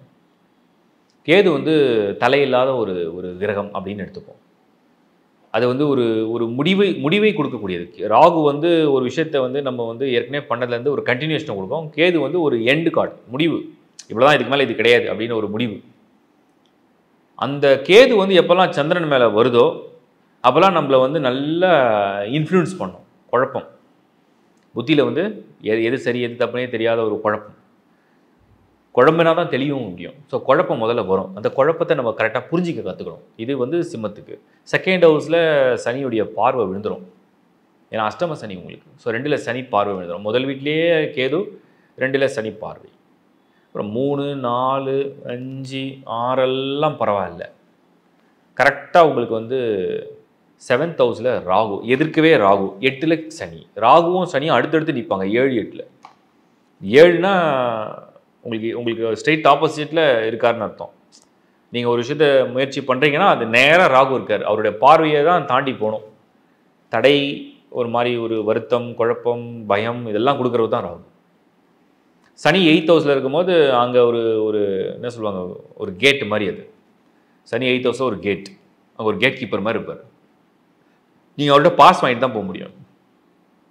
சோதனை, சவால் சவால் சோதனை, அது மாதிரியான ஒரு நெருக்கடியான நேரம். மற்றபடிக்கு 9, 10, 11 ஒரே ஒரு அட்வான்டேஜ் சிம்மத்துக்கு, 2025 ஒரு ப்ளஸ் குரு மாறுவார். குரு 11 வந்தால் அந்த ராகுவை பார்க்கும்போது ராகுவுடைய அந்த ஃபோர்ஸை வந்து கொஞ்சம் கண்ட்ரோல் பண்ணும். பட் சனியோடைய ஃபோர்ஸை குரு கண்ட்ரோல் பண்ணாது. இப்படி ஒரு ஸ்டேட்டஸில் சிம்மம். இப்போ சொல்கிறத பார்த்தா கிட்டத்தட்ட சிம்மத்துக்கு வந்து அவ்வளவு, இப்போ ஒரு திருமண முயற்சியாக இருக்கட்டும், ஒரு வேலை விஷயமா இருக்கட்டும், ஒரு பணம், ஒரு பொருளாதாரம், ஒரு முதலீடு, ஒரு வெளிநாடு யோகம், ஒரு ஒரு மாணவராக இருந்த கல்வி, ஒரு ஆரோக்கியம், வயசில் மூத்தவங்களாக இருந்தீங்கன்னா ஒரு வீடு வாங்கணும், ஏதோ ஒன்று எதுவாக இருந்தாலுமே ஒரு எச்சரிக்கை உணர்வோடு தான் நீங்கள் செயல்படணுன்ற மாதிரி உங்கள் காலகட்டம் இருக்குது. ரொம்ப எச்சரிக்கையோட ஒரு விஷயத்தை நீங்கள் செயல்படணுன்ற மாதிரி உங்கள் காலகட்டம் இருக்குது. அப்படி தான் வந்து பலன் இருக்குது. இப்போ இப்படிப்பட்ட ஒரு ராசி அப்படியே தான் நடக்குமா அப்படின்னா அதுக்கு சில விதிவிலக்கு இருக்குது. அதை தான் இப்போ நான் எக்ஸ்பிளைன் பண்ணுறேன். சிம்ம ராசியை சேர்ந்த யாராக இருந்தாலும் முதல்ல நீங்கள் செய்ய வேண்டிய விஷயம், உங்கள் பர்த் சார்ட் அது என்ன சொல்லுது, இந்த ஜனன ஜாதகமில் ஒரு தோஷம் இல்லாமல் வலுவடைய வேண்டிய கோள்கள் வலுவாக இருக்கா. ஏன்னா சிம்மத்தில் நீங்கள் பிறந்தீங்கன்னா வலுவடைய வேண்டிய கோள்கள் உங்கள் லக்னத்தை பேஸ் பண்ணி சரியாக வலுவாக இருக்கா, ஸ்கோர் நல்ல ஸ்கோரில் இருக்கீங்களா, நல்ல தசா புத்தியில் இருக்கீங்க. ஏன்னா சிம்மத்தில் உள்ள நட்சத்திரங்கள் எடுத்தீங்கன்னா மகம், பூரம், உத்திரம். உத்திரமில் வெறும் ஒரே ஒரு பாதம். இது வந்து மகம் வந்து கேதுவுடைய நட்சத்திரம், உத்திரம் பூரம் வந்து சுக்கிரனது, உத்திரம் சூரியனுடைய. இப்போ பிறக்கும்பொழுதே நீங்கள் வந்து நிறைய பேர் சுக்கிரதசையில் பிறப்பாங்க. இல்லை பேர் சில பேருக்கு சுக்கிரனை ஃபேஸ் பண்ணி, சூரியனை ஃபேஸ் பண்ணி, சந்திரனை ஃபேஸ் பண்ணி, அப்படி செவ்வாய், ராகுவை கடக்காம மேக்ஸிமம் சிம்மம் கிடக்காது. ராகுல இருக்கீங்கன்னு வச்சுப்போம். ஏன்னா பெரிய பீரியட் அதுதான், ராகுடைய கண்ட்ரோல் தான் பெரிய ஃப்ரேம் அது, 18 இயர்ஸ். அப்புறம் குருதசை வரும். அப்போ ராகு தசை நடக்கிறவங்களுக்கு ராகு 7ல் நிற்கும். குருதசையாக இருந்தால் கொஞ்சம் பரவாயில்ல. சில பேருக்கு வயது அதிகமாக இருந்து சனி தசையிலே இருப்பாங்க. இப்போ சனி தசை இருக்கவங்களாம் ரொம்ப அது டஃப் அண்ட் சேலஞ்சிங் பீரியட். அது 50+ இருக்கவங்களுக்கு சான்சஸ் இருக்குது. அது நட்சத்திரத்தை பொறுத்து, பாதத்தை பொறுத்து இருக்குன்னு வச்சுங்களேன். இப்போ என்னுடைய ஒரு பாயிண்ட் என்ன அப்படின்னா, சிம்மம் வந்து ஒரு சவால் நிறைந்த ஒரு ஆண்டு 2025னா நீங்கள் வெரிஃபை பண்ண வேண்டியது உங்கள் பர்த் சார்ட்டில் உள்ள யோகம் என்ன, தசை என்ன, புத்தி என்ன. இப்போ இதுக்கு வந்து நான் சில லக்னங்களை சொல்கிறேன். அவ்வளோ பெரிய கஷ்டத்தை ஃபேஸ் பண்ண மாட்டீங்க. கஷ்டம் வரும், ஒரு வருத்தம் வரும், பட் ஆனால் அவ்வளோ பெருசாக கஷ்டப்பட மாட்டீங்க, ஃபேஸ் பண்ண மாட்டீங்க.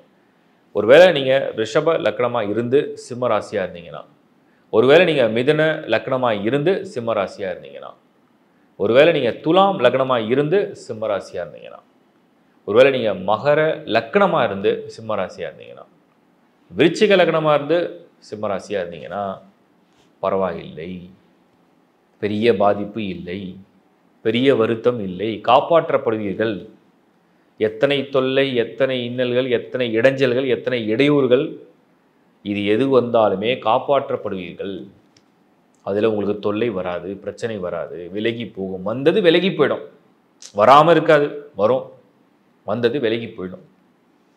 சிம்ம ராசியில் பிறந்து சிம்ம லக்னமாக இருந்தீங்கன்னா ரொம்ப விழிப்புணர்வோடு இருங்க. அதுக்கு ரொம்ப டஃப்பாக இருக்கும் டைம். சிம்மம் அண்ட் காம்போ மீனமாக இருந்தீங்கன்னா, மீனத்துக்கும் சிம்மமாக நீங்கள் பொருத்திட்டீங்கன்னா, ராசி சிம்மம் லக்னம் மீனமாக இருந்தீங்கன்னா அந்த காம்பினேஷன் வந்து சூப்பராக இல்லை. Challenging year 2025.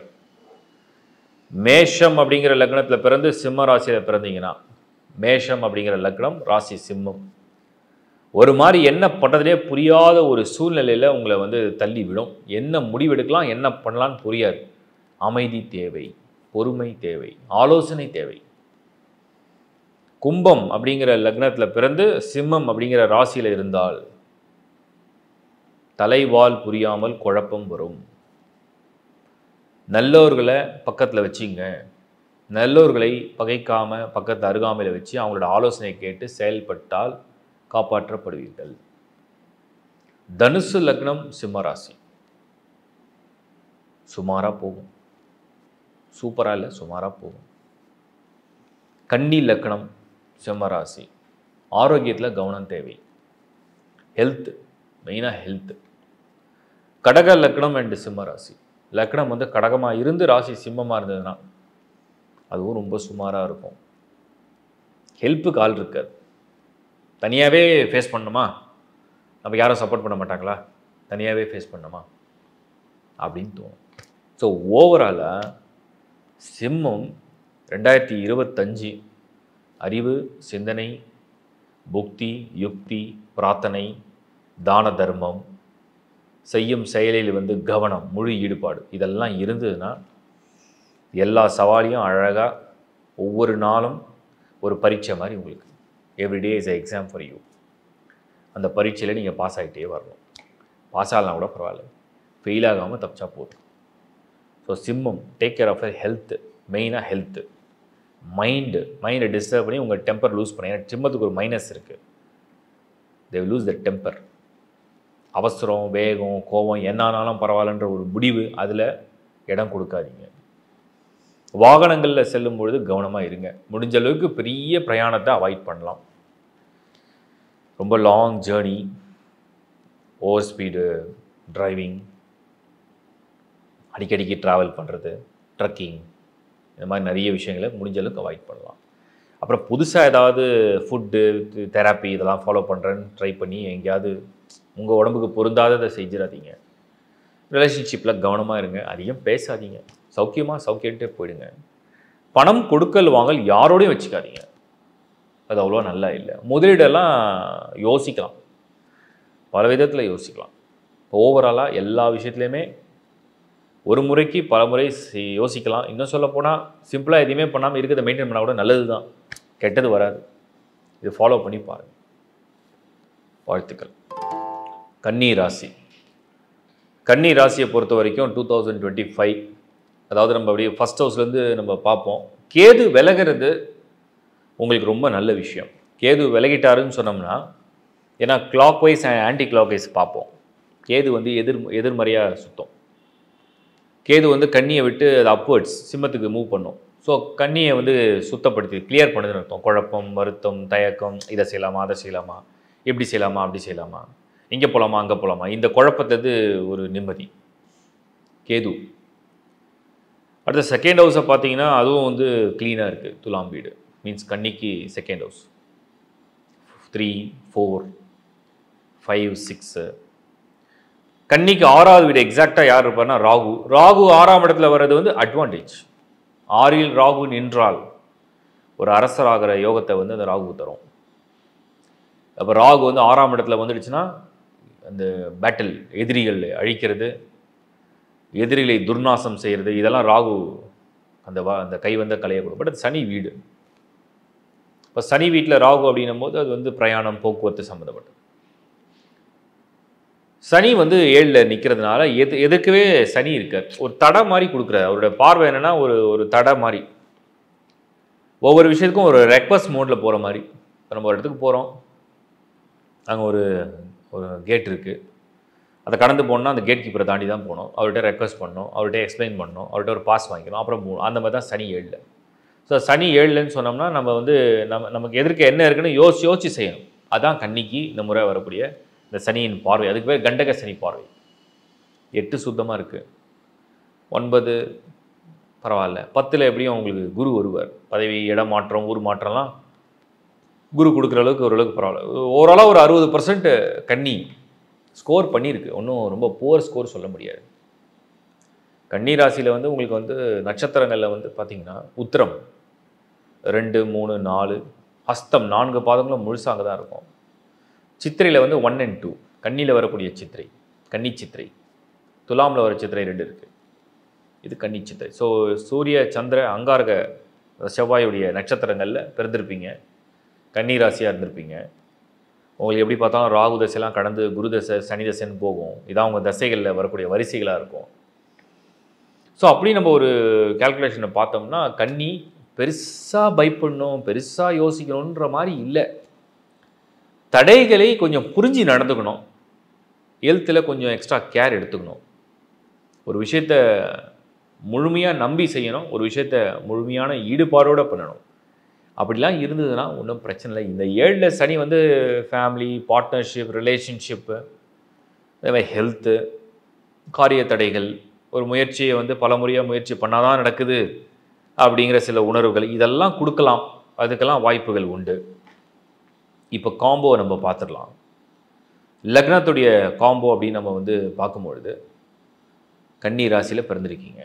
ஒருவேளை இது நல்ல பலனை தரணும், இந்த 2025 வருஷம் நினைத்தது நடக்கணும். நான் ஒரு மாணவன், எனக்கு கல்வியில் சிறப்பாக வரணும். நான் ஒரு குடும்ப தலைவி, என் குடும்ப வாழ்க்கை நிம்மதியாகவும் சந்தோஷமாகவும் இருக்கணும். நான் ஒரு ஆண், என் வயது 25, நான் ஒரு நல்ல வேலை தேடுறேன், எனக்கு வேலை கிடைக்கணும். நான் ஒரு மிடில் ஏஜ் ஒரு ஃபேமிலி மேன், ஸோ எனக்கு வந்து நல்ல ஒரு பிஸ்னஸ் இன்வெஸ்ட்மெண்ட் அண்ட் நல்ல இன்கம் வரணும். நான் ஒரு 50 வயது நபர், எனக்கு வந்து என் ஃபேமிலியை நல்லபடியாக ஒரு சொந்த வீடு வாகன வசதியோடு இருக்கணும். நான் 60 வயதை கடந்தவன் அல்லது ஒரு பெண், ரிட்டையர்ட் ஆகிட்டோம், எங்கள் வாழ்க்கை வந்து ஆரோக்கியமாக நிம்மதியாக இருக்குமா? இப்படி எந்த கேள்வியாக இருந்தாலுமே வெளிநாடு பயணம், முதலீடுகள், ரிஷப லக்னம், மிதுன லக்னம், கன்னி ராசியில் பிறந்து நீங்கள் ரிஷப லக்னம், மிதுன லக்னம், விருச்சிக லக்னம், துலாம் லக்னம், மகர லக்னம், இந்த 5 லக்னங்கள் நல்ல பலன்களை கொடுக்கும். இந்த 5 லக்னங்கள் நல்ல பலன்களை கொடுக்கும். நீங்கள் எடுக்கிற முயற்சியில் ஒரு சக்ஸஸ் கொடுக்கும். பர்டிகுலராக ரிஷபம் வந்து கன்னிக்கு நல்ல சப்போர்ட், மிதுனமும் சப்போர்ட், துலாம், மகரம், விருச்சிகம் இந்த முறை அடிஷ்னலாக உங்களுக்கு ஆட் ஆகிடும். இந்த மாதிரி ஒரு சப்போர்ட்டில் இது இருக்கும். ஒருவேளை நீங்கள் கன்னி ராசியில் பிறந்து நீங்களே ஒரு மாதிரி அப்படி எப்படி செட் பண்ணி இப்போ தான் வந்திருக்கீங்க. ஆனால் லக்னம் வந்து மேஷ லக்னம், லக்னம் வந்து மீன லக்னம், கும்பம் மீனம் மேஷம், சிம்ம லக்னம், கும்பம் மீனம் மேஷம் சிம்ம லக்னம், இந்த மாதிரி இருந்தால் இந்த கன்னி ராசிக்கு ஏற்கனவே இருக்கிற சனியின் பார்வை, 10ல் வரக்கூடிய குரு, இந்த லக்னங்களை சேர்ந்துருந்தீங்கன்னா ஒரு மாதிரி மந்தமாக ஸ்லோவாக காய் நகர்த்தும். இல்லை சொல்லப்போனால் ஒரு விஷயத்தையும் வந்து இத்தனை முறை நம்ம முயற்சி பண்ணணுமா, எவ்வளோ தான் இன்னும் ட்ரை பண்ணுறது, எவ்வளோ தான் இன்னும் பொறுமையாக இருக்குது, எவ்வளோ காலம் இன்னும் காத்திருக்கணும், ஒரு மாதிரி உங்களை சோதிக்க ஆரம்பிச்சிடும். உங்களுக்கு ஆட்டோமேட்டிக்காக அந்த ஒரு ஸ்ட்ரெஸ் அண்ட் டென்ஷன் இது கொடுக்க ஆரம்பிக்கும். ஹெல்த்து, மெயினாக ஹெல்த்து, ஆரோக்கியம், மனசு, புத்தி, செயல்கள், இதெல்லாம் அப்படியே ஒரு தாக்கம். ஒருவேளை நீங்கள் மற்ற லக்னங்களில் கொஞ்சம் ஓரளவுக்கு பரவாயில்லையா, இப்போ கடக லக்னம் இருக்குது, கன்னிக்கு கன்னி லக்னமே இருக்குது, தனுசு லக்னம் இருக்குது, இந்த லக்னங்கள்லாம் அப்படியே ஒரு காம்பினேஷன் வந்தீங்கன்னா ஒரு மாதிரி ஒரு போராடி இழுபறியாக ரொம்ப அலைஞ்சி திரிஞ்சு ஒரு விஷயத்தை செய்கிற மாதிரி ஒரு சூழ்நிலையை உருவாக்கும். பட் ஆனால் ஈஸியாக இருக்காது, ரிசல்ட்டு ரொம்ப சேலஞ்சிங்காக இருக்கும். பட் கிடைக்கும், அட்லீஸ்ட் அது கிடைக்கும். But you have to try a lot. என்ன பண்ணலாம்? கன்னி ராசியில் பிறந்துட்டோம், லக்னம் நல்லா இருக்கும் நல்லா இல்லையோ, சார்ட் எடுத்து பார்த்தோம், பர்த் சார்ட் எடுத்து பார்த்தோம், அதில் தசை வந்து எங்களுக்கு ராகு நடக்குது. இப்போ கோச்சாரத்தில் ராகு 6th house, ஆனால் பர்த் சார்ட்டை எனக்கு ராகுக்கு தோஷம் இருக்குது. ஸோ ராகு தசை நடக்குது, படுத்தி எடுக்குது எங்களை. என்ன பண்ணலாம்? சில பேருக்கு குரு தசை, ஆனால் குரு 6ல் இருக்கார், குரு 12ல் இருக்கார், குரு 8ல் இருக்கார், பெருசாக ஸ்கோரே பண்ணல. சனி தசை, சனி பர்த் சார்ட்டில் வந்து பெருசாக கை கொடுக்கல. இப்படிலாம் இருக்குது. ஆனால் கன்னி ராசி 2025 ஃபேஸ் பண்ணணும். என்ன பண்ணலாம்? கன்னியை பொறுத்த வரைக்கும் முதல்ல வந்து கன்னியோட ப்ளஸ்ஸை தெரிஞ்சுங்க. திட்டமிடுதல், ஒரு விஷயத்தை வந்து ஒரு 2-3 பிளானாக வந்து திட்டமிட்டு செயல்படுறதுல கன்னி வந்து கெட்டிக்காரங்க. உணர்ச்சி வசப்படாமல் இருந்துட்டிங்கன்னா எல்லா விஷயத்துலையும் சக்ஸஸ் பண்ணிடுவீங்க. ஏன்னா கன்னியில் வந்து ஒரு சின்ன ஒரு ஒரு எமோஷன்ஸ் வந்து திடீர்னு ட்ரிகர் ஆகிடும். சில விஷயத்தை ஓவராக பிடிச்சிரும், அதனால் அதையே பிடிச்சிக்குவாங்க. அந்த உணர்ச்சி வசப்படாமல் ஸ்மார்ட்டாக திங்க் பண்ணிங்கன்னா ப்ராப்ளம் சால்வ்டு. 1. 2வது வந்து பிரார்த்தனை, மனப்பூர்வமான பிரார்த்தனை, முழுமையான நம்பிக்கை, மனப்பூர்வமான பிரார்த்தனை அவசியம். ஏன்னா சந்தேக குணம்ங்கிறதே கன்னிக்கு உண்டு. கன்னியில் பிறக்கிறவங்களுக்கு இயற்கையாகவே வந்து எதையுமே சந்தேகித்து பார்ப்பது, அவசரப்பட்டு ஒரு விஷயத்தை வந்து யோசிக்கிறது, சந்தேகித்து பார்ப்பது, இதெல்லாம் வந்து கொஞ்சம் உண்டு. ஸோ அதனால் எதையும் நீங்கள் வந்து செல்ஃபாக வந்து ஒரு ஜட்ஜ் பண்ணாதீங்க, எதையும் அவசரப்படாதீங்க, சந்தேகித்து பார்க்காதீங்க, கொஞ்சம் பொறுமையை கையாளுங்க. ஹெல்த்து மெயினாக கேர் எடுத்துங்க. எமோஷன்ஸை வந்து ஒரு மாதிரி ஒரு உங்கள் கண்ட்ரோலில் எமோஷன்ஸ் இருக்கணும். எமோஷன்ஸுடைய கண்ட்ரோலில் நீங்கள் போயிடக்கூடாது. அறிவாக உணர்வான்னு பார்த்தா இந்த முறை அறிவு செயல்பட்டால் வெற்றி, உணர்வு செயல்பட்டால் அனுபவமாக தான் வாழ்க்கையில் மிஞ்சும். அந்த மாதிரி ஒரு காலகட்டம் இது. ஸோ அதை நீங்கள் வந்து எதை ப்ரையாரிட்டிஸ் பண்ணுன்றதை கொஞ்சம் பார்த்து பண்ணுங்கள். அடுத்தது வந்து கொடுக்கும் பழக்கத்தை வளர்த்துங்க. லைக் தானம் செய்கிறது, தர்மம் செய்கிறது வளர்த்துங்க. எதை ஈடுபாடோடு நீங்கள் ஒரு இன்ட்ரெஸ்டோட ஒரு இன்வால்மெண்ட்டோட எதில் ஈடுபட்டாலுமே அது அது 100% இருக்கட்டும், அதோட பலன் கண்டிப்பாக கிடைக்கும். ஸோ கன்னி ஒரு மாதிரி ஒரு டிப்ளமேட்டிக்காக டீல் பண்ண வேண்டிய டைம் இது. 2025 அப்படி ஒரு டிப்ளமேட்டிக்காக டீல் பண்ணிட்டீங்கன்னா ஸ்மார்ட்டாக, ரொம்ப ஜென்டலாக, ஹம்புளாக, பொலைட்டாக, சிம்பிளாக நிறைய விஷயத்தை நீங்கள் அழகாக ஓவர் கம் பண்ணி வந்துடலாம். வாழ்த்துக்கள். துலாம் ராசி இப்போ 2025 பொறுத்த வரைக்கும் துலாம் அப்படிங்கிற ராசியில் பிறந்த 3 நட்சத்திரங்கள். சித்திரையில் வந்து பாதம் 3, 4, சுவாதியில் வந்து 4 நட்சத்திரங்களும் சுவாதியில் தான் இருக்கும். அதாவது சுவாதி நட்சத்திரம் 4 பாதங்களும் துலாமில் தான் இருக்கும். அடுத்தது வந்து விசாகமில் உங்களுக்கு நல்லா தெரியும் 1, 2, 3 3 பாதங்கள். இப்போ துலாம் ராசியில் நீங்கள் பிறந்த இது சித்திரையோ இல்லை சுவாதியோ இல்லை விசாகத்திலையோ நட்சத்திரங்களை நீங்கள் தேர்வு செஞ்சு பிறந்திருக்கீங்க அப்படின்னு வச்சுப்போம். பொதுவாக 2025 பற்றி நான் வந்து ப்ரிடிக்ஷன் கொடுக்கும் போதே ரொம்ப தெளிவாக சொன்னோம். சனி ரொம்பவும் சாதகமான ஒரு இடத்துல உங்களுக்கு துலாமுக்கு வந்துடுவார். ஏன்னா துலாம் ராசியில் தான் சனி உச்சம் அடைகிறார். ஏன் அங்கே உச்சம் அடைகிறாரா? அது நீங்கள் சிம்பிள் பார்த்தா தெரியும், தராசு. ஒரு சமமான தர்ம நிலையில் தான் சனி எப்பவுமே வலுப்பெறுவார். நீதி, நியாயம், தர்மம். இப்போ அந்த சனி எப்பெல்லாம் வந்து ஒரு ராசிக்கு சந்திரனுக்கு 6ஆம் இடத்துல சனி சந்திக்கும் பொழுது அவங்களுடைய கடன் பிரச்சனைகள், அவங்களுக்கு தீர்க்கப்படாத தடைகள், எதிர்ப்புகள், அதுக்கப்புறம் நோய்கள், வருத்தங்கள், இதெல்லாம் வந்து அந்த சங்கடங்களை எல்லாம் அந்த 6ஆம் இடத்துல சனி போயிட்டார்னா அந்த பாவத்தை அவர் அழிக்க ஆரம்பிச்சிருவார். அப்போ 6ங்கிறது மனிதனுடைய ஒரு கஷ்டங்கள், போராட்டம்னு சொல்லலாம். சரியான வார்த்தைன்னா வந்து ஒரு போராட்டம், ஸ்ட்ரகிள்ஸ் ஜாஸ்தியாக இருக்குது. அதை இவர் அழிக்க போயிட்டார்னா உங்களுக்கு வந்து கெட்டதெல்லாம் விலகுதுன்னு அர்த்தம். அப்போ துலாம் 2025 சனி 6ஆம் இடத்துக்கு போகிறதுனால பெரிய ப்ளஸ் ஆகிடுது. சரி, ராகு கேதுவும் பயிற்சி நடக்கும்.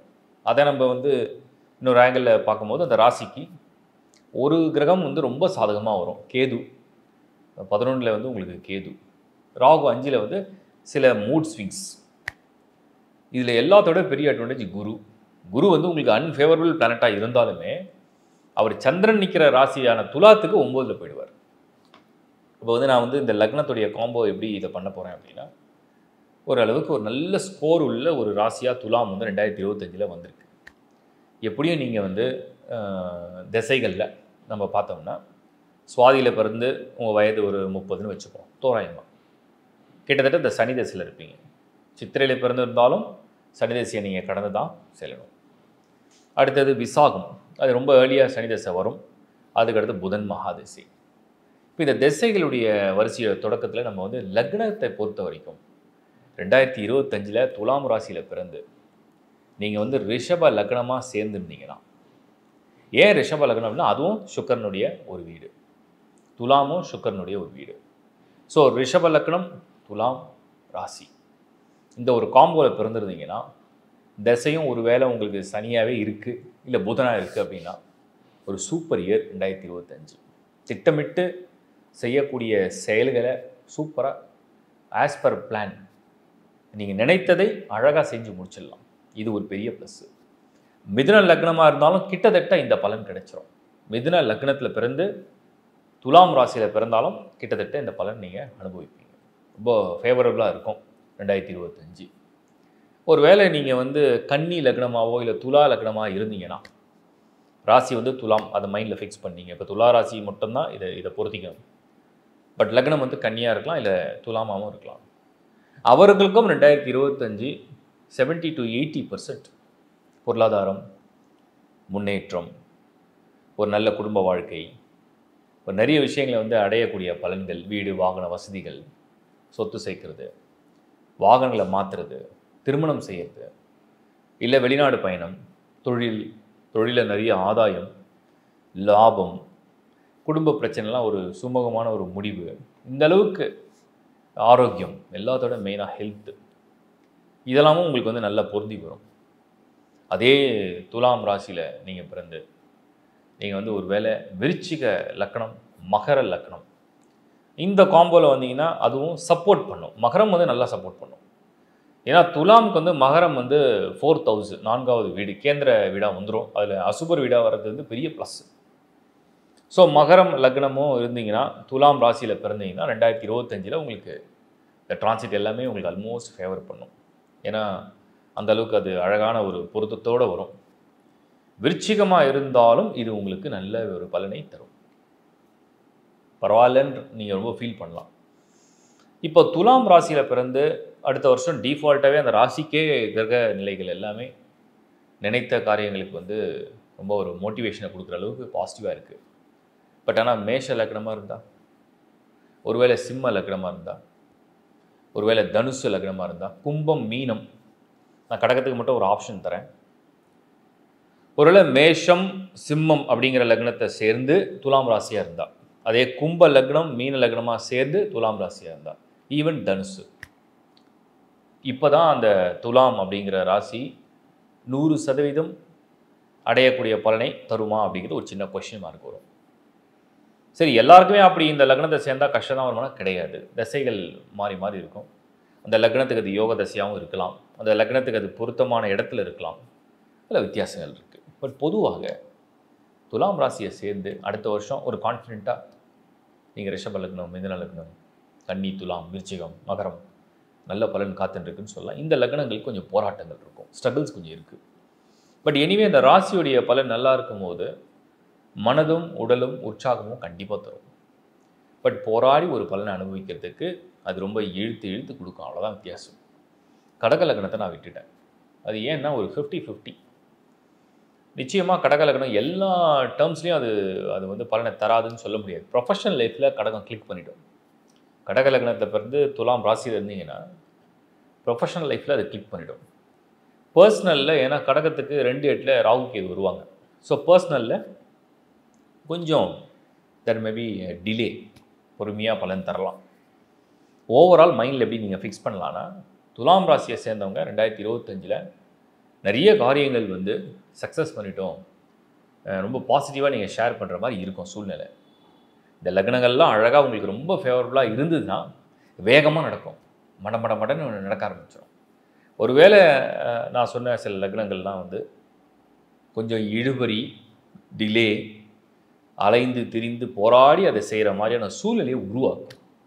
என்ன பண்ணலாம்? ஒருவேளை மேஷ லக்னம் தான் சொன்ன மாதிரி, இல்லை சிம்ம லக்னம் துலாம் ராசி, இல்லை வந்து கும்பம் மீனம் இதை சேர்ந்துருக்கோம், தனுசை சேர்ந்துருக்கோம், என்ன பண்ணலாம்?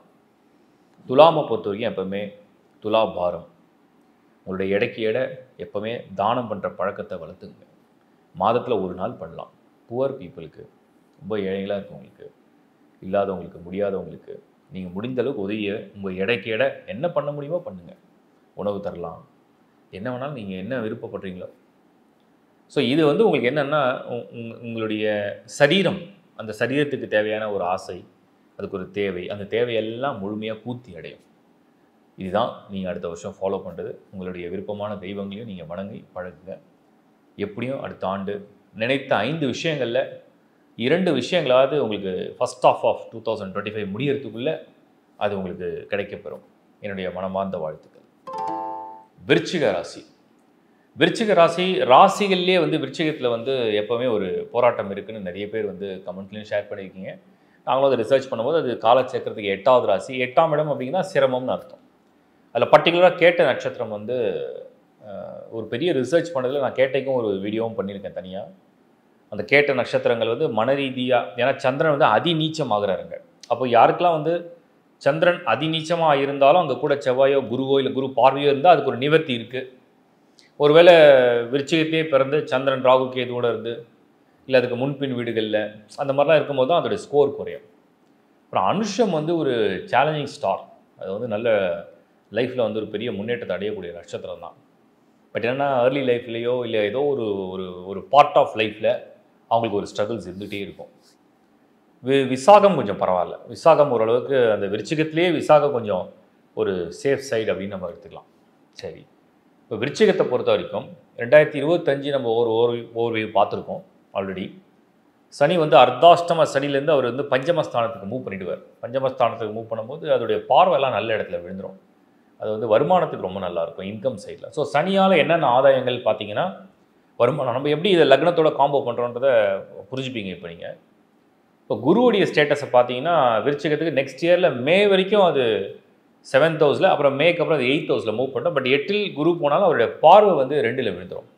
இப்போ 2ல் சனியுடைய பார்வையும் விழுது, குருவுடைய பார்வையும் விழுது. இது ரெண்டுமே ஒரு ஆடிட் அட்வான்டேஜாக எடுத்துக்கலாம். அப்புறம் ராகு கேதுவை பார்க்கும்பொழுது 10ல் கேது ஒருவர் ஏப்ரல் எண்டு இல்லை மே பிகினிங்கில்.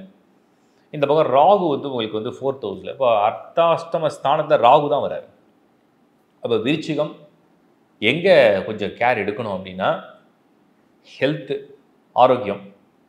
ரெண்டாவது வந்து குரு 8ல் வந்து செகண்ட் ஹாஃபில் 2025 இருக்கும்பொழுது தேவையில்லாத செலவுகளை அவாய்ட் பண்ணிக்கலாம் ஸ்மார்ட்டாக. இது 2 பண்ணால் போதும், மற்றபடி வேறு எந்த பிரச்சனையும் இல்லை. இப்போ வந்து விருச்சிக ராசியை பொறுத்த வரைக்கும் நம்ம வந்து என்னென்ன லக்னங்கள்லாம் பலன்கள் வந்து அது ரொம்ப கூடுதலாக அந்த பெனிஃபிட்ஸ் வந்து 100% நல்லா கிடைக்கும் அப்படின்னு நம்ம வந்து ஒரு கேல்குலேஷனை பார்த்தோம்னா, ஃபஸ்ட்டு விருச்சிகத்துக்கு வந்து ஃபுல் சப்போர்ட்னா மகர லக்னம். மகரம் லக்னத்தில் பிறந்து விருச்சிக ராசியில் இருந்தீங்கன்னா அடுத்த ஆண்டு வந்து உங்களுக்கு பலன்கள் ரொம்ப நல்லா இருக்குது. மெயினாக தொழில், வேலை, வருமானம், அச்சீவ்மெண்ட்ஸ், ஒரு ஒரு முன்னேற்றம், கடன் தீர்ப்பது, இதுக்கெல்லாம் வந்து மகர லக்னம் வந்து ரொம்ப ரொம்ப பாசிட்டிவாக உங்களுக்கு வந்து ஒரு ஃபேவரபுளாக பண்ணும். அடுத்தது நம்ம வந்து அந்த லக்னத்துடைய வரிசையில் பார்த்தா ரிஷப லக்னம். விருச்சிகம் வந்து ராசினா ரிஷப லக்னமாக இருந்தால் அப்படியே நேராக 1 and 7 அதுக்கும் டிரான்சிட் ஃபேவராக இருக்கும். இந்த விருச்சிகத்துக்கும் நெக்ஸ்ட் இயரில் உள்ள டிரான்சிட் எல்லாம் ஃபேவராக மாறும். ஸோ அந்த ஒரு காம்பினேஷன் சப்போர்ட் பண்ண ஆரம்பிச்சிடும். எப்பவுமே அந்த ஸ்தான சுத்தங்கள் பார்ப்போம். இப்போ செகண்ட் ஹவுஸில் விருச்சிகத்துக்கு குருவுடைய பார்வை தான் வருது, ராகுக்கு எதுவும் வரல. 2ல் சனி பார்வை வருது, அது வருமானத்துக்கு நல்லா இருக்கும். அடுத்தது வந்து பார்க்கும்பொழுது விருச்சிகத்துக்கு வந்து அந்த 8ஆம் இடம் அப்படிங்கிறத குரு தான் வராரு, அதாவது அசுபர்கள் கிடையாது. 4 வந்து ராகு, அதுதான் ஹெல்த்தை டேக் கேர் பண்ண சொன்னேன். ஸோ இப்படி பார்க்கும்போது அந்த லக்னத்தை மேட்ச் பண்ணோன்னா ரிஷபம் வந்து நல்ல ஒரு ஃபுல் சப்போர்ட் கொடுத்துரும் நெக்ஸ்ட் இயரில். மிதுன லக்னம் வந்து ஓரளவுக்கு ஃபேவராக இருக்கும். பட் விருச்சிகத்துக்கும் மிதுனத்துக்கும் அந்த காம்பினேஷன் வந்து அவ்வளோ சூப்பராக வரல, பரவாயில்ல. பட் மிதுன லக்னமாக இருந்தீங்கன்னா ஆக்சுவலி நாட் பேட், கெட்டதாக இல்லை. சிலது அப்படியே கொஞ்சம் முன்ன பின்ன உங்களுக்கு ஒரு முரண்பாடான எண்ணங்கள் வரும். லைக் மனசு ஒன்று சொல்லும், புத்தி ஒன்று சொல்லும், சூழ்நிலை ஒரு மாதிரி வரும். அதை ஏற்றுக்கலாமா வேணாமான்ற ஒரு குழப்பம் வந்து அதுக்கப்புறம் அக்செப்ட் பண்ணுற மாதிரி இருக்கும் மிதுன லக்னமாக இருந்தீங்கன்னா. மேஷ லக்னமாக இருந்தீங்கன்னா விருச்சிகத்தோட காம்பினேஷனில் நிறைய டிலேஸ் இருக்கும், தடை நிறைய இருக்கும். அப்புறம் கொஞ்சம் அந்த என்ன சொல்லுவாங்கன்னா அந்த பொறுமை இழப்பீங்க, டெம்பர் ஆகிடுவீங்க. ரொம்ப அது டெம்ப்ட் ஆகிட்டு நீங்கள் வந்து வேகமாக எதிர்பார்த்து அதனால் கொஞ்சம் பொறுமையை இழப்பீங்க. ஸோ மேஷ லக்னமாக பிறந்து விருச்சிக ராசியில் இருந்தீங்கன்னா கொஞ்சம் பொறுத்திருக்க பழகிட்டா போதும், கண்டிப்பாக ரிசல்ட் கிடைக்கும். கொஞ்சம் ஸ்லோவாக நடக்கும்.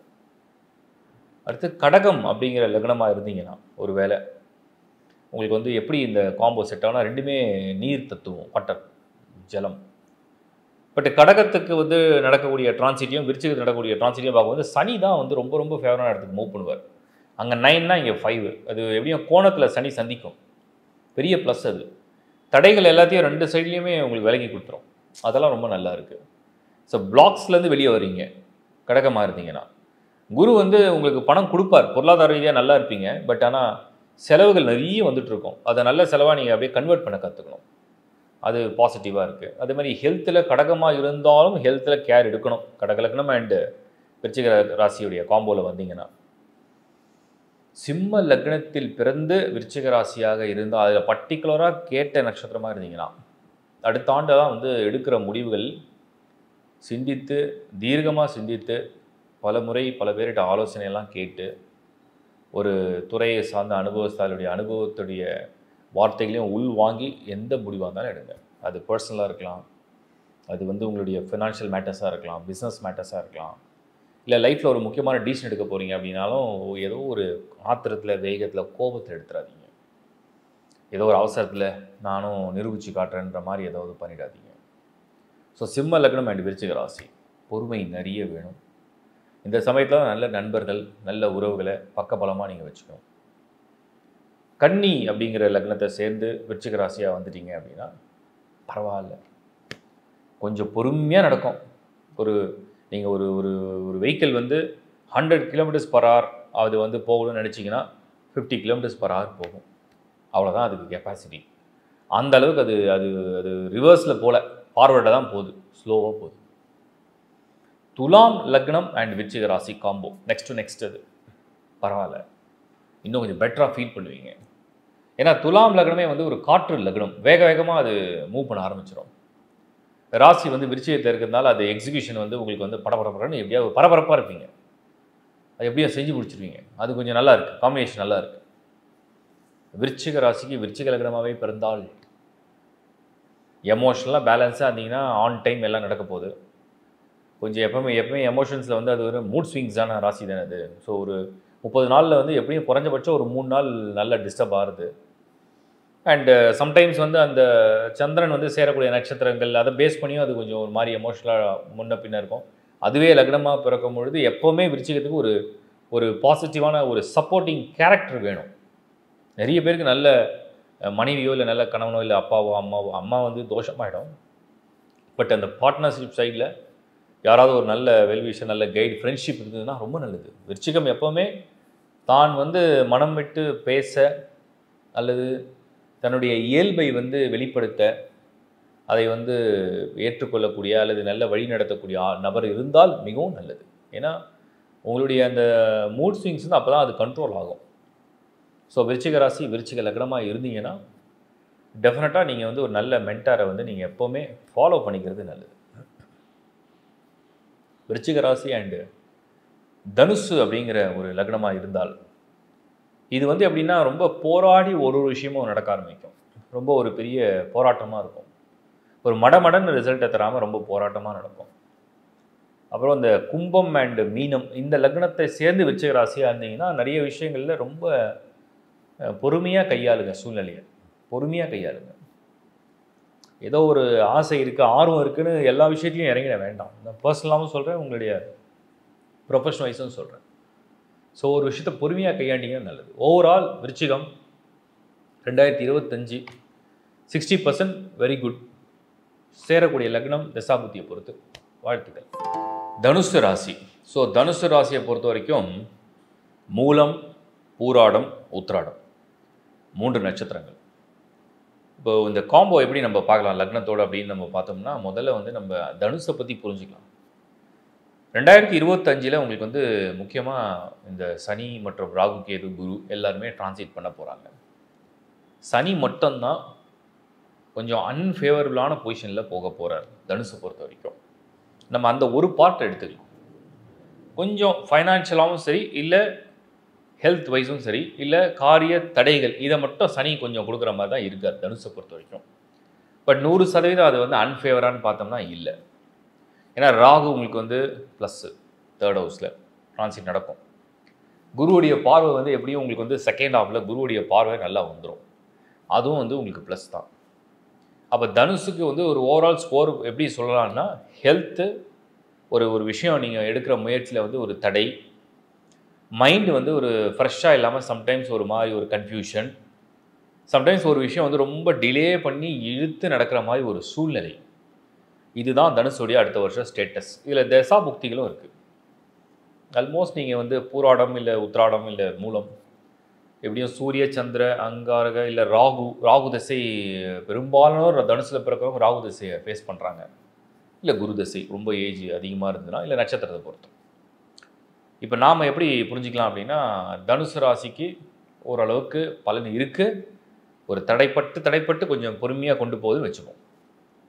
இப்போ லக்னங்கள் அடிப்படையில் நம்ம வந்து எப்படி இந்த பலனை கனெக்ட் பண்ணலான்னு பார்க்கும்போது, ஃபஸ்ட்டு ரொம்ப ஃபேவரபுளாக தனுசு ராசியில் பிறந்து ரொம்ப ஃபேவரபுளாக சில லக்னங்கள் அப்படி லிஸ்ட் அவுட் பண்ணோம்னா, மகர லக்னம், மிதுன லக்னம், மகரம் மிதுனம். இது வந்து விருச்சிக லக்னமாக இருந்தாலும் பரவாயில்ல. விருச்சிக லக்னம் தனுசுக்கு தனுசே இருக்குது, அது கூட ஓரளவுக்கு ஒரு ஆவரேஜாக இருக்குது. அதுக்கடுத்து ரிஷப லக்னமாக இருந்தால் சில பேருக்கு கிளிக் ஆகிடும், எல்லாருக்கும் கிளிக் ஆகாது ரிஷபத்தில் பிறக்கிறவங்களுக்கு. ஏன்னா ரிஷப லக்னம் அண்ட் தனுசு ராசி வந்து ஒரு மாதிரி சஷ்டாங்க காம்பினேஷன். இது எல்லாருக்கும் கிளிக் ஆகுது, தசாபுத்தியை பேஸ் பண்ணி தான் நடக்கும். அதுக்கடுத்தது நம்ம பார்த்தோம்னா கன்னி துலாம். இந்த கன்னி துலாம் வந்து ஒரு 50% சப்போர்ட் கொடுக்கும், 100% தராது, ஒரு 50% தரும். இப்போ எந்தெந்த பலன்கள்லாம் ரொம்ப நல்ல ஒரு காம்பினேஷனில் சூப்பராக ஒர்க் ஆனால் மகரம் மிதுனம், மகரம் அண்டு மிதுனம் இந்த 2 லக்னங்களும் என்ன தனுசுக்கு சப்போர்ட் பண்ணுன்னா, இந்த தடையா அதாவது தனுசு ராசியில பிறக்கிறவங்களுக்கு தடையும் ஒரு மாரி ஒரு போராட்டமும் சம் ஹெல்த் இஷ்யூஸ் இல்லைனா சில விஷயங்கள் வந்து ரொம்ப டிலே ஆகிட்டே போச்சுன்னா, இந்த லக்னங்களை சேர்ந்து பிறந்திருந்தால் உங்களுக்கு அது ஷுவரா ஒரு சக்ஸஸை கொடுக்கும் அப்படின்றதுனால, இந்த பலனை வந்து நீங்கள் வந்து அதாவது உங்களுடைய பொருளாதாரம், உங்களுடைய வேலை, உங்களுடைய மாற்றம், உங்களுடைய வெளிநாடு பயணம், திருமண விஷயம், திருமண முயற்சி, ஹெல்த்தில் வந்து ஏதாவது இஷ்யூ இருக்குது அதை சால்வ் பண்ணணும். அது எப்படியாவது நல்ல ஒரு டாக்டர் கன்சல்டேஷன் வேணும், சரியான மருத்துவம் கிடைக்கணும். அதே மாதிரி வந்து எக்ஸாம் ஏதோ ப்ரிப்பேர் பண்ணுறீங்க, இல்லை ஏதோ ஒரு இன்வெஸ்ட்மெண்ட் பண்ணுறீங்க, இது எல்லாத்துக்குமே இந்த 2 லக்னமே உங்களுக்கு வந்து ஃபுல் சப்போர்ட் கொடுத்துரும். நான் சொன்ன மாதிரி கன்னி அண்டு துலாம், விருச்சிகம், ஈவன் தனுசுக்கு தனுசு, கடகம் கூட இது எப்படின்னா பலனை கிடைக்கும். நீங்கள் எதிர்பார்க்குற முயற்சிக்கு செய்கிற பலன்கள்லாம் கிடைக்கும். கொஞ்சம் ஸ்லோவாக சேஸ் பண்ணிட்டு வரும். இது எப்படின்னா நீங்கள் அதிகமாக முயற்சி எடுக்கிற மாதிரி இருக்கும். Full effort. ஸோ கம்ஃபர்டபுளான ஒரு டைம் ஜோனில் பண்ணாமல் நிறைய நீங்கள் வந்து முயற்சி எடுக்கிற மாதிரி இருந்து அதுக்கப்புறம் அந்த ரிசல்ட்ஸை உங்களுக்கு கொடுக்கும். இவ்வளோ தான் வித்தியாசங்கள் இருக்குது. அதே மாதிரி வந்து நம்ம வந்து மெயினாக தனுசு ராசியில் பிறந்து 2025 ஒரு வேளை வந்து கும்பம், மீனம், மேஷம், சிம்மம், கும்பம், மீனம், மேஷம், சிம்மம் இந்த 4 லக்னங்கள் அதிகப்படியான ஒரு சிரமமான ஒரு சூழ்நிலையை அதாவது ஒரு சேலஞ்சிங் இயராக நீங்கள் ஃபேஸ் பண்ணுவீங்க. பட் இதெல்லாம் வந்து 100% இந்த லக்னம் இந்த ராசி காம்பினேஷன் வந்து இப்படி தான் இருக்குமான்னு கேட்டால் அதில் என்னென்னா யாருக்கெல்லாம் பர்த் சார்ட் நல்லா வந்து தசாபுத்தி நல்லா இருக்கோ அவங்களுக்கு கவலை இல்லை. அந்த ஜனன ஜாதகத்துலேயும் அந்த பிளானட்டரி பொசிஷன் சரியில்லாமல் தசாபுத்தியும் சரியில்லாமல் போனால் மட்டும்தான் பிரச்சனை. ஸோ பெஸ்ட்டு காம்போ தனுஷை பொறுத்த வரைக்கும் 2025 என்ன பண்ணலாம், நல்ல ஒரு பாசிட்டிவான ஒரு ஆக்டிவேஷனுக்கு என்ன பண்ணலாம், நல்ல ரிசல்ட் வேணும், நல்ல க்ரோத் வேணும், நல்ல முன்னேற்றம் வேணும், ஒரு மாதிரி எக்ஸ்ட்ராடினரியாக நல்லா இருக்கணும் அப்படின்னு நினைக்கிறவங்க என்ன செஞ்சால் நல்லா. ஃபஸ்ட்டு வந்து சின்சியர் ப்ரேயர்ஸ். ஏன்னா ராசிகளிலேயே தனுசு தான் வந்து ஒரு மாதிரி ஒரு தெய்வீக தொடர்புடைய ஒரு ராசி. எப்போவுமே அவங்க வந்து எப்பெல்லாம் அதிகமான சக்ஸஸ் தனுசுக்கு வரும்னா ரெகுலர் ப்ரேயர்ஸ். சில பேர் ஜபம்னு சொல்லுவாங்க, மந்திர ஜபம். ரெகுலர் ப்ரேயர்ஸ், ஒரு வாரத்தில் ஒரு நாளாவது ஒரு ஆலய வழிபாடு அப்படி செய்யும்பொழுது அந்த தனுசு வந்து டீஃபால்ட்டாக குருவுடைய ராசினால் ஒரு அருளோடு தான் ஒரு பொருளும் ஒரு வாழ்க்கையும் உண்டாகும். அதை அவங்க செய்யும் பொழுது முயற்சி எடுக்கும் பொழுது அந்த பலனை அனுபவிப்பாங்க. அடுத்தது வந்து அது வந்து ஒரு சுபகிரக ராசி. சுபகிரக ராசினா குருவுடைய ராசி. அண்ட் தனுசு வந்து கால சக்கரத்துக்கே பாக்கியஸ்தானம். எப்பவுமே சுபமான விஷயங்களை தான் பேசணும், நல்ல விஷயங்களை பேசணும், சுபமாக தான் பேசணும். சோதனையே வந்தாலும் கூட கடவுள் ஏதோ எனக்கு ஒரு புதுசாக ஒரு ஐடியா கொடுக்குறாரு, என்னை வந்து டெஸ்ட் பண்ணி பார்க்குறாரு, என்னை வந்து மெருகேற்றுறாரு, என்னை இன்னும் கொஞ்சம் வந்து வலுப்படுத்துறாரு அப்படிங்கிற மாதிரி நீங்கள் அது பாசிட்டிவாக எடுத்துக்க அந்த தனுசு வந்து எப்போவுமே இன்னும் அவங்களுடைய அச்சீவ்மெண்ட்ஸ் ரொம்ப நல்லாயிருக்கும். ஏன் இதை நான் நிறைய அதை பின் பாயிண்ட் பண்ணுறேன்னா, அடுத்த வருஷம் சில லக்னங்களுக்கு இது ஃபேவரபுளாக கனெக்ட் ஆகலை.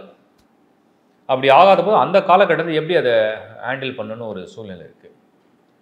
அதே மாதிரி தனுசு வந்து ஒரு நெருப்பு ராசி. குருவுடைய ராசியிலே அது ஒரு நெருப்பு ராசி. எப்போவுமே நெருப்பு ராசியில் பிறக்கிறவங்க ஒரு அக்னி வழிபாடு அப்படின்னா என்னென்னா ஒரு விளக்கேற்றியோ, இப்போ வந்து சில பேர் கேண்டில் ஏற்றினா கேண்டில் ஏற்றி வணங்குறது, இல்லை ஒரு விளக்கேற்றி வணங்குறது. ஸோ அந்த அக்னியை வந்து நீங்கள் வேண்டி அதை வந்து ஏற்றி அதை நீங்கள் வந்து வணங்கும் பொழுது, உங்களுடைய வேண்டுதலை செய்யும் பொழுது அந்த பலன்கள் வந்து உங்களுக்கு ரொம்ப சீக்கிரமாக அது நிறைவேற ஆரம்பிக்கும் ஒரே நோக்கத்தோடு. அதே மாதிரி தனுசு எப்போவுமே எந்த ஒரு விஷயத்தை அவங்க வந்து ப்ரேயர்ஸ் பண்ணும்போது, பிரார்த்தனை செய்யும் போது அது 3 முறை ரிப்பீட்டடாக ஒரே ஒரு விஷ் அது 3 டைம்ஸ் ரிப்பீட்டடாக பண்ணும்போது இந்த 2025 வரக்கூடிய தடைகள், கொஞ்சம் கால தாமதம், தடைகள், இழுபறி, ஒரு மாதிரி ஒரு மனநிலை வந்து கொஞ்சம் ஒரு மாதிரி சப்போர்ட் இல்லாத மாதிரி ஃபீல் பண்ணுறீங்க, அதெல்லாம் அழகாக ஓவர் கம் பண்ணி கொண்டு வந்துடும். அதே மாதிரி எப்போவுமே தனுசில் பிறக்கிறவங்க இனிப்பு நிறைந்த ஸ்வீட்டாக இல்லைனா மெயினாக வந்து ஃப்ரூட்ஸ் வந்து உங்களுக்கு பெஸ்ட்டு. அதை வந்து நீங்கள் வந்து டொனேட் பண்ணலாம், கொடுக்கலாம். அது கொடுக்கும்பொழுது உங்களுக்கு வந்து ஃப்ரூட்ஃபுல் ரிசல்ட்ஸை வந்து கொண்டு வந்துடும். தனுசுக்கு வந்து இது ஒரு பெரிய ப்ளஸ். ஏன் அப்படின்னா அந்த ராசியோடைய அதிபதி குருனா வந்து ஒரு சுபம்னா ஒரு இனிப்பான செய்தி. ஸோ அப்படி ஒரு இனிப்பான செய்தி வந்து அது குருவாக இருக்கிறதுனால இயற்கை நிறைந்தது. சுக்கிரன்னா நீங்கள் பாலில் சம்மந்தப்பட்டு எடுத்துடலாம். இது குரு இயற்கை நிறைந்த ஒரு பழ வகைகள். இது மாதிரி நீங்கள் கனெக்ட் பண்ணி செய்யும்பொழுது உங்களுக்கு அந்த ரிசல்ட் வந்து நல்லபடியாக கொடுக்கும். நெக்ஸ்ட் இயர் கொஞ்சம் சேலஞ்ச் இருக்குது. சில லக்னங்களில் பிறந்தால் அந்த சேலஞ்ச் வந்து சீக்கிரமாக சக்ஸஸ் ஆகும்.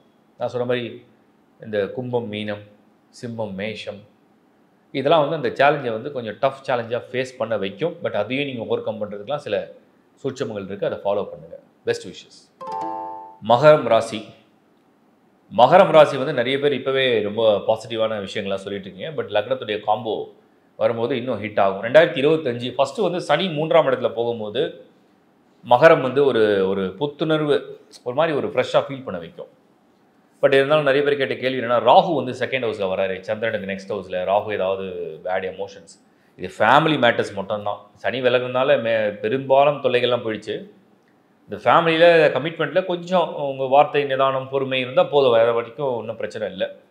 இன்னும் ராகு 2ல் வரும்போது நிறைய வருமானத்தை கொடுக்கும். சந்திரனுக்கு ராகு 2ல் வரும்போது மகரத்துக்கு வந்து நிறைய இன்கம் கொடுக்கும். அது வந்து கும்ப வீடு வேறு. ஸோ மகரம் நல்ல பொருள் நிறைந்த ஒரு ஆண்டாக நீங்கள் ஃபேஸ் பண்ணுவீங்க 2025. ஓரளவுக்கு மணி ஜாப் மேட்டர்ஸ்லாம் கொஞ்சம் நல்லா பரவாயில்ல, நல்லா கம்ஃபர்டபுளாக இருக்கும். ஓரளவுக்கு நல்ல ஒரு வசதிகளை கூடுது, அதிகப்படியான சம்பளம் கிடைக்குது, வேறு பெட்டர் ஜாப் கிடைக்குது.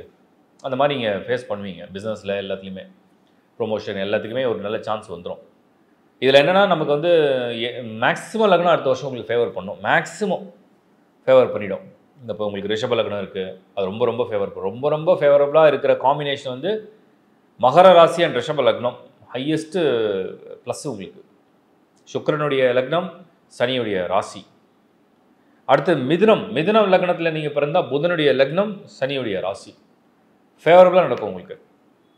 ஏன்னா உங்களுக்கு அந்த டிரான்சிட்டில் வந்து நம்ம வந்து இந்த செகண்ட் 8 அண்ட் இந்த ஹவுசஸ்லாம் வந்து அப்சர்வ் பண்ணதில் ராகு கேது மட்டும் தான் ஷேடோ தான். அவங்க ஷேடோன்றது வந்து நிரந்தரமாக ஒரு விஷயத்தை பண்ணாது, ஒரு மாதிரி ஒரு நிழலாச்சிர தடைகள்லாம் இருக்கும், அதெல்லாம் விலகிடும். ஏன்னா லக்னத்துடைய இன்ஃப்ளூயன்ஸ் வந்து உங்களுக்கு அதிகமாக டாமினேட் பண்ணும். அதுக்கடுத்து வந்து நம்ம பார்த்தோம்னா மகரம் வந்து கன்னி, துலாம், ஈவன் விருச்சிக லக்னம், தனுசு கூட ஒரு 70% சப்போர்ட் பண்ணும். மகர ராசியில் பிறந்து மகர லக்னமாகவே இருந்தீங்கனாலும் நல்ல ஃபேவரபுளாக இருக்கும். ஸோ நிறைய உங்களுக்கு வந்து பாசிட்டிவான ரிசல்ட்டை தான் அது கொடுக்குது. ஸோ மகரம் வந்து அடுத்த வருஷம் இந்த ரிஷப லக்னம் அல்லது மிதுனம், கன்னி, துலாம், விருச்சிகம், ஈவன் மகர லக்னமாக இருந்தாலும் தனுசு கூட ஓரளவுக்கு ஒரு பார்ஷலாக சப்போர்ட் பண்ணுற அளவுக்கு ஒரு நல்ல டைம் ஸ்டேட்டஸ். ஸோ நினைத்த காரியங்கள், ஒரு வெளிநாடு முயற்சி எடுக்கிறீங்க, வீடு வாங்கணும் ஆசைப்படுறீங்க, நான் நிறைய பேர் சொன்ன வீடு வாங்கணும், ஃபேமிலி பிரச்சனைலாம் சால்வ் ஆகணும், அதெல்லாம் ஒரு சொல்யூஷனை கொண்டு வந்துடும். ஒரு நிரந்தரமான தீர்வு, எதுவாக இருந்தாலும் நிரந்தரமான தீர்வு, ஒரு நல்ல வழி, ஒரு நல்ல புரிதல், ஒரு நல்ல பொருளாதாரம், ஒரு நல்ல சந்தோஷம், ஒரு நல்ல பாதை, வாழ்க்கையில் நல்ல ஒரு பாதை, நல்ல ஒரு நண்பர்கள், நல்ல உறவுகள், நல்ல ஒரு ஒரு ஒரு சப்போர்ட். எப்பவுமே ஒரு மனிதனுக்கு வந்து இந்த சப்போர்ட்டட் ஆப்பர்ச்சுனிட்டி, வாய்ப்பு, இதெல்லாம் நல்லாயிருக்கும். ஒரு மாதிரி ஒரு பேட் லக்காக ஃபீல் பண்ணிங்கன்னா அதுதான் நீங்கள் குட் லக்காக ஃபீல் பண்ணுவீங்க. ரொம்ப ஒரு மாதிரி அன்லக்கியாக இருந்தேன் அப்படின்னு நினச்சிங்கன்னா நீங்கள் வந்து ரொம்ப லக்கியாக ஃபீல் பண்ணுவீங்க. நெக்ஸ்ட் இயர்லேருந்து நிறைய ஆப்பர்ச்சுனிட்டி வந்துடும். பல இடத்துலேருந்து உங்களுக்கு அந்த பிளாக் ஸ்டாட்டில் வெளியே போகும்போது ஆப்பர்ச்சுனிட்டி வந்துகிட்டே இருக்கும். சரியாக நீங்கள் பயன்படுத்தலாம். ஏன்னா உங்களுக்கு ராகு அண்ட் சனி வந்து அப்படியே ஸ்வாப் தான் பண்ணும். ஸோ இதெல்லாம் வந்து ஒரு பெரிய அட்வான்டேஜாக நான் பார்க்குறேன்.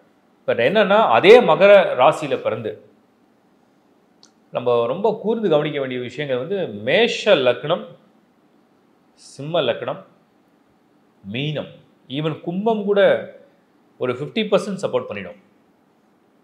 மகர ராசி அண்ட் கும்ப லக்னமாக இருந்தால் கூட ஒரு 50% ஓகே தான்.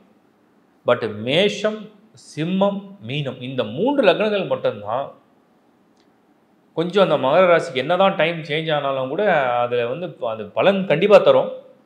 பட் ரொம்ப போராடி ரொம்ப இழுபறியாக நடந்து அதுக்கப்புறம் அந்த பலனை கொடுக்கும். எனி டேர்ம் லைக் எந்த வயதினராக இருந்தாலும் அவங்களுக்குள்ள முயற்சி. இதில் பர்டிகுலராக வந்து வீட்டில் இருக்கக்கூடிய பெண்களுக்கும் குறிப்பாக பணம் சம்பாதிக்க விரும்புகிற ஒரு நபர்களுக்கும் இந்த மகர ராசியில் பிறந்து சிம்மம், மேஷம், மீனம் வந்து ஒரு மாதிரி ரொம்ப அந்த ஸ்ட்ரெஸ் லெவல் அப்படியே கிராஃபை காமிக்கும். எல்லா மகராசியும் நல்லா இருக்காங்க, என் ஃப்ரெண்டு மகராசி நல்லா இருக்காங்க, என் சொந்தக்காரங்க மகராசி நல்லா இருக்காங்க, பட் எனக்கு மட்டும் என்னமோ இன்னும் கூட அது வந்து ஏழரை சரி போயிடுச்சா இல்லை போலையானே தெரியலன்ற மாதிரி ஃபீல் பண்ண வைக்கும். மகரத்தில் வந்து 3 நட்சத்திரங்கள் இருக்குது. உத்திராடமில் வந்து உங்களுக்கு வந்து 2, 3, 4 பாதங்களில், திருவோணம் 4 பாதங்களும் இருக்கும். அதே மாதிரி வந்து நம்ம அவிட்டம் 1, 2 இந்த நட்சத்திரங்களை பிறந்து நடக்கக்கூடிய திசை ராகு இல்லை குரு சனி இந்த கிராஃபில் தான் இருப்பீங்க. ஸோ அதில் தசாநாதன் யாருன்னு கண்டுபிடிக்கணும். அதுக்கேற்ற லக்னமாக இருக்கான்னு பார்க்கணும். இப்போ உதாரணத்துக்கு சனி தசை நடக்குது, நீங்கள் ரிஷபம் அண்ட் மிதுனம் கன்னி துலாம்லாம் இருந்தீங்கன்னா உங்களுக்கு ரொம்ப ஃபேவரபிள். ஏன்னா யோகக்காரனாக வருவார். பேர்த் சார்ட்டில் நல்லா இருந்தாருன்னா அட்வான்டேஜ் தான்.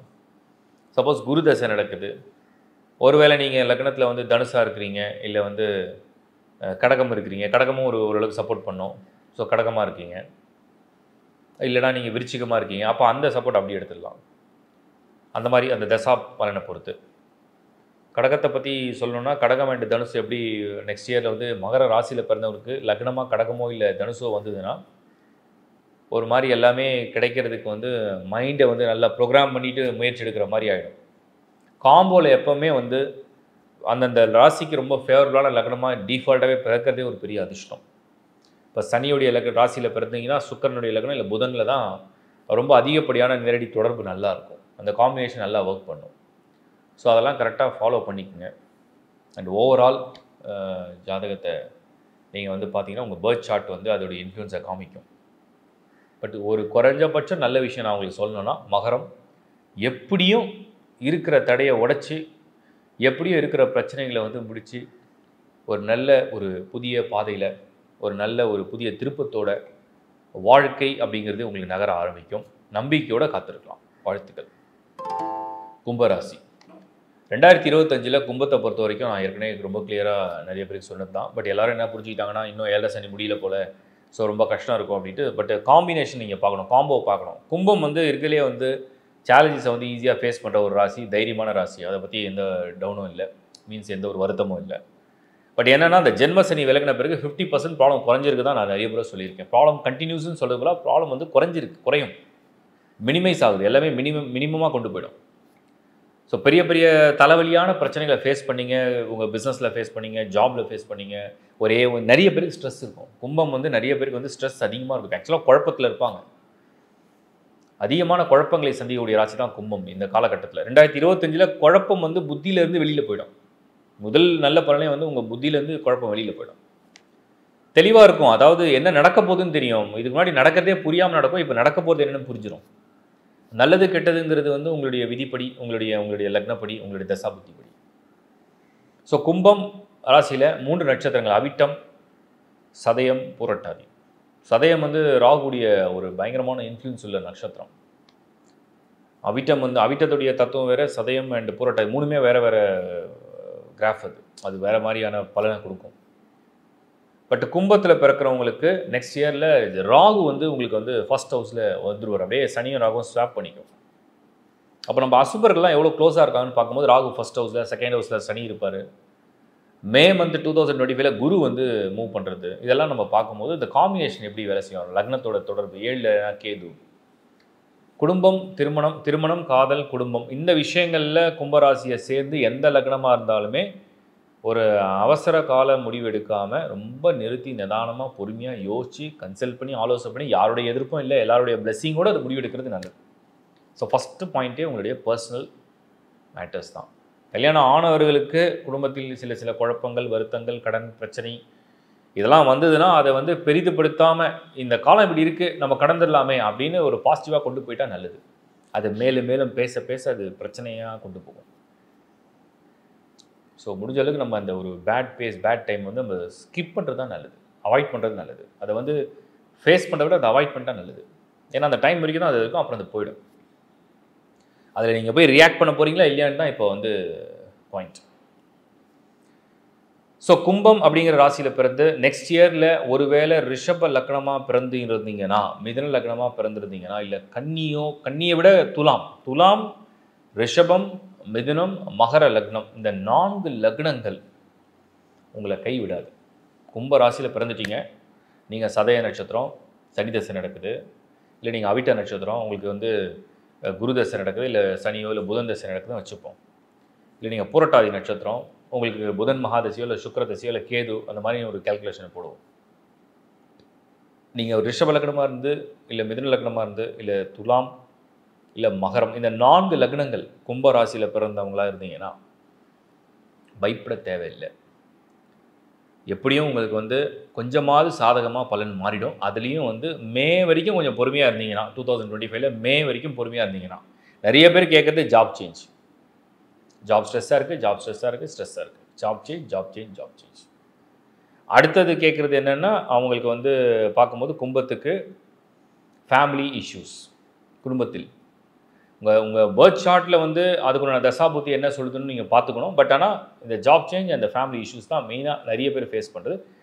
ஒரு சிலர் ஒரு 30% நிறைய பேருக்கு வந்து ஹெல்த் இஷ்யூ இருக்குது, ஆரோக்கியம். ஸோ இது ரிலேட்டடான பிரச்சனைகள்லாம் நெக்ஸ்ட் இயரில் வந்து ஆஃப்டர் மே ஒரு வழி கிடைச்சிரும். எப்படியும் இந்த 4 லக்னத்தை சேர்ந்து வழி கிடைச்சிரும். இது வந்து உங்களோட இண்டிவிஜுவல் ஹாரோஸ்கோப்பில் உள்ள தசாபுத்தி அண்ட் பர்த் சார்ட் பிளானட்டரி பொசிஷனை பேஸ் பண்ணியும் இருக்குது. அதையும் நீங்கள் புரிஞ்சுங்க. இப்போ நீங்கள் நினைப்பீங்க இல்லைன்னா என்னென்னா அந்த 4 லக்னத்தை தவிர நான் வந்து சிம்ம லக்னமாக இருக்கேன், நான் ராசி கும்பமாக இருக்கேன், நான் மேஷ லக்னமாக இருக்கேன், ராசி கும்பமாக இருக்கேன், இப்போ எங்கள் கதைலாம் என்ன அப்படின்ற மாதிரி உங்களை மைண்டுக்குள்ளே ஓடும். நான் அதையும் இப்போ எக்ஸ்பிளைன் பண்ணுறேன்.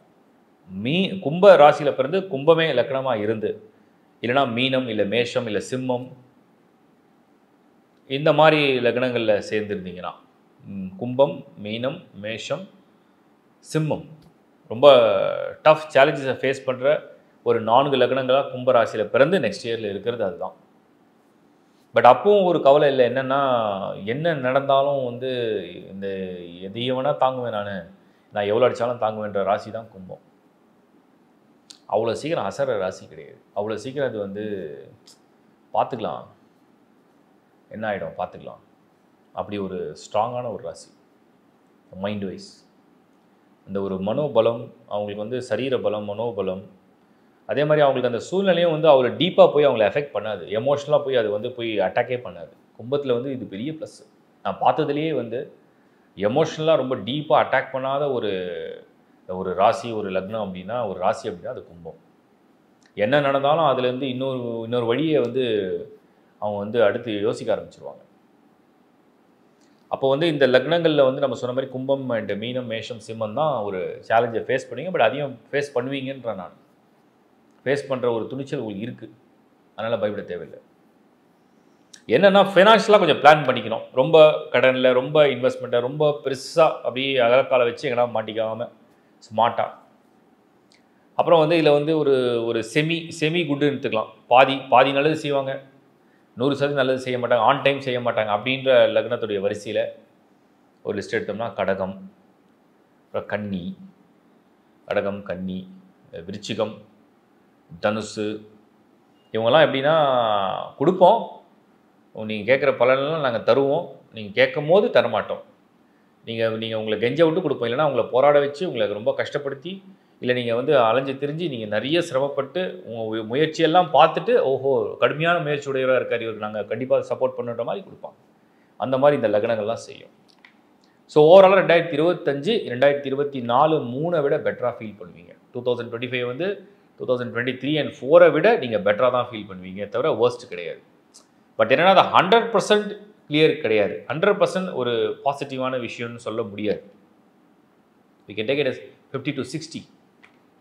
குறையுது, ஒரு தெளிவு ஏற்படுது, குறையுது. மெயினாக மன உளைச்சல் மாறுது, இந்த மென்டல் ஸ்ட்ரெஸ் அது வந்து குறையுது, அந்த மாதிரி எடுத்துக்கலாம்.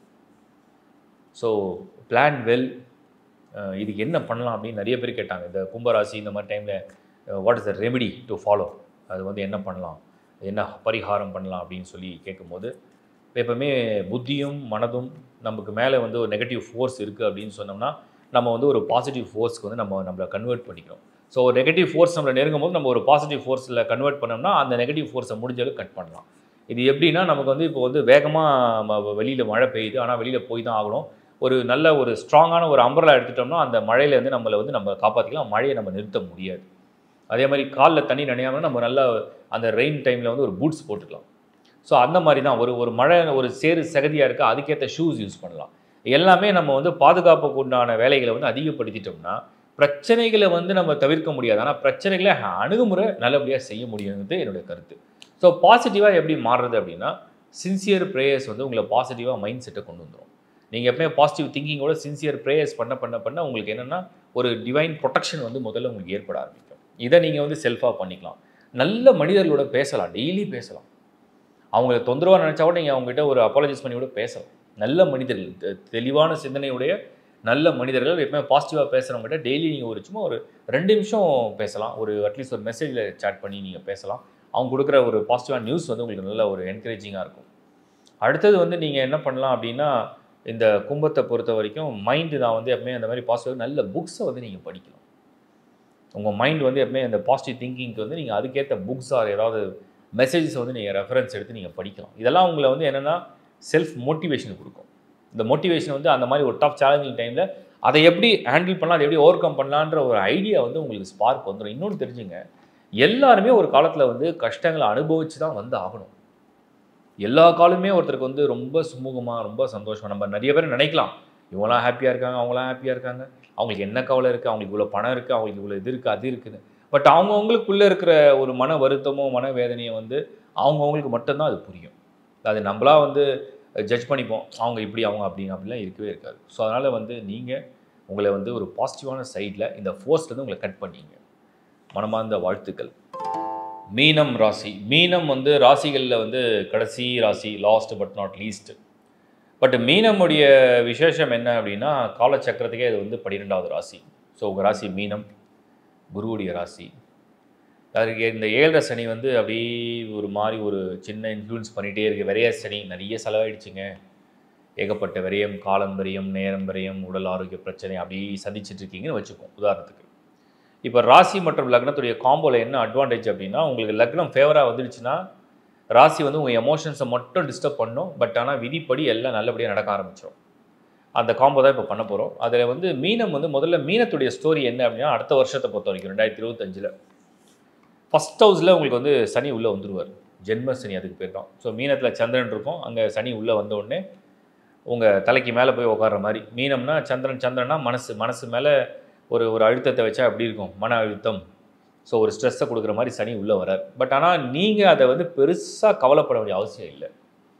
ஜென்ம சனி தான், நான் இல்லைன்னு சொல்ல மாட்டேன். ஆனாலும் அது கொடுக்குற அழுத்தத்துலேருந்து நீங்கள் வெளியில் வர முடியும். அதுக்கு என்ன காரணம் அப்படின்னா, மீனத்துடைய ஒரு ப்ளஸ் பாயிண்ட்டு, அது குருவுடைய ராசியாக இருக்கிறதுனால. இன்னொன்று காலச்சக்கரத்துக்கு அது 12th ஹவுஸ், 12வது இடம்.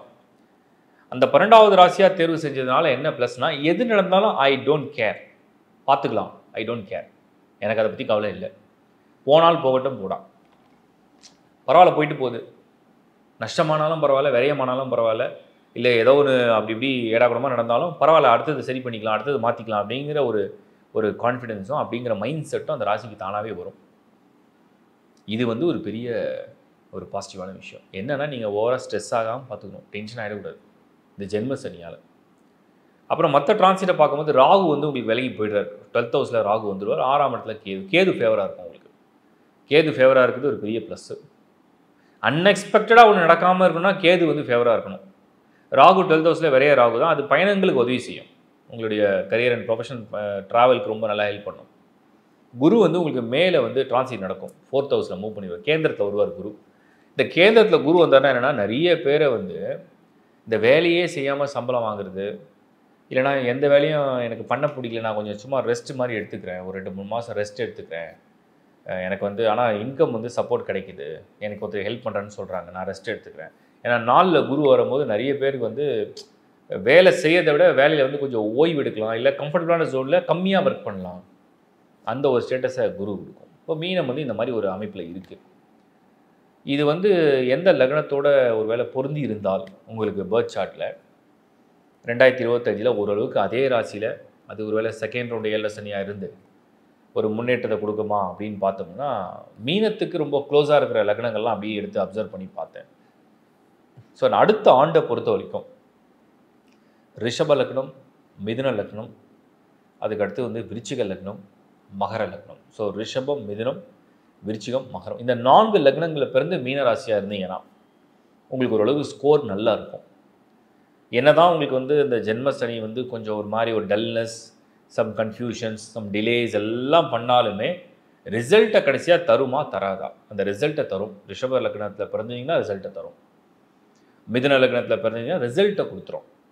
அதோடைய முயற்சியோடைய ரிசல்ட், அது பொருளாதார ரிசல்ட் இருக்குது, வேலையில் மாற்றம் இருக்குது, வெளிநாடு யோகம் இருக்குது, திருமண விஷயங்களுக்கான முயற்சி இருக்குது, அது குழந்தை பாக்கியத்துக்கான முயற்சி இருக்குது, அதே மாதிரி கல்வி சம்மந்தப்பட்டது இருக்குது, ஒரு வீடு வாங்கணும், வாகனம் வாங்கணும், நிறைய தடையாக இருக்குது, அதெல்லாம் ரிசல்ட்டு கொடுத்துரும். ரிஷபம், மிதுனம் அண்டு விருச்சிகம் அண்டு மகரம், இந்த 4 லக்னத்தில் சேர்ந்துருந்தீங்கன்னா.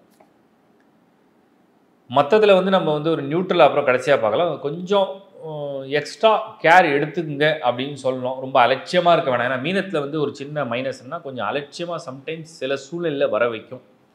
அதில் 3 நட்சத்திரங்களில் பூரட்டாதி, உத்திரட்டாதி அண்டு ரேவதி, பூர்வபாத்ரா, உத்தரபாத்ரா அண்ட் ரேவதி.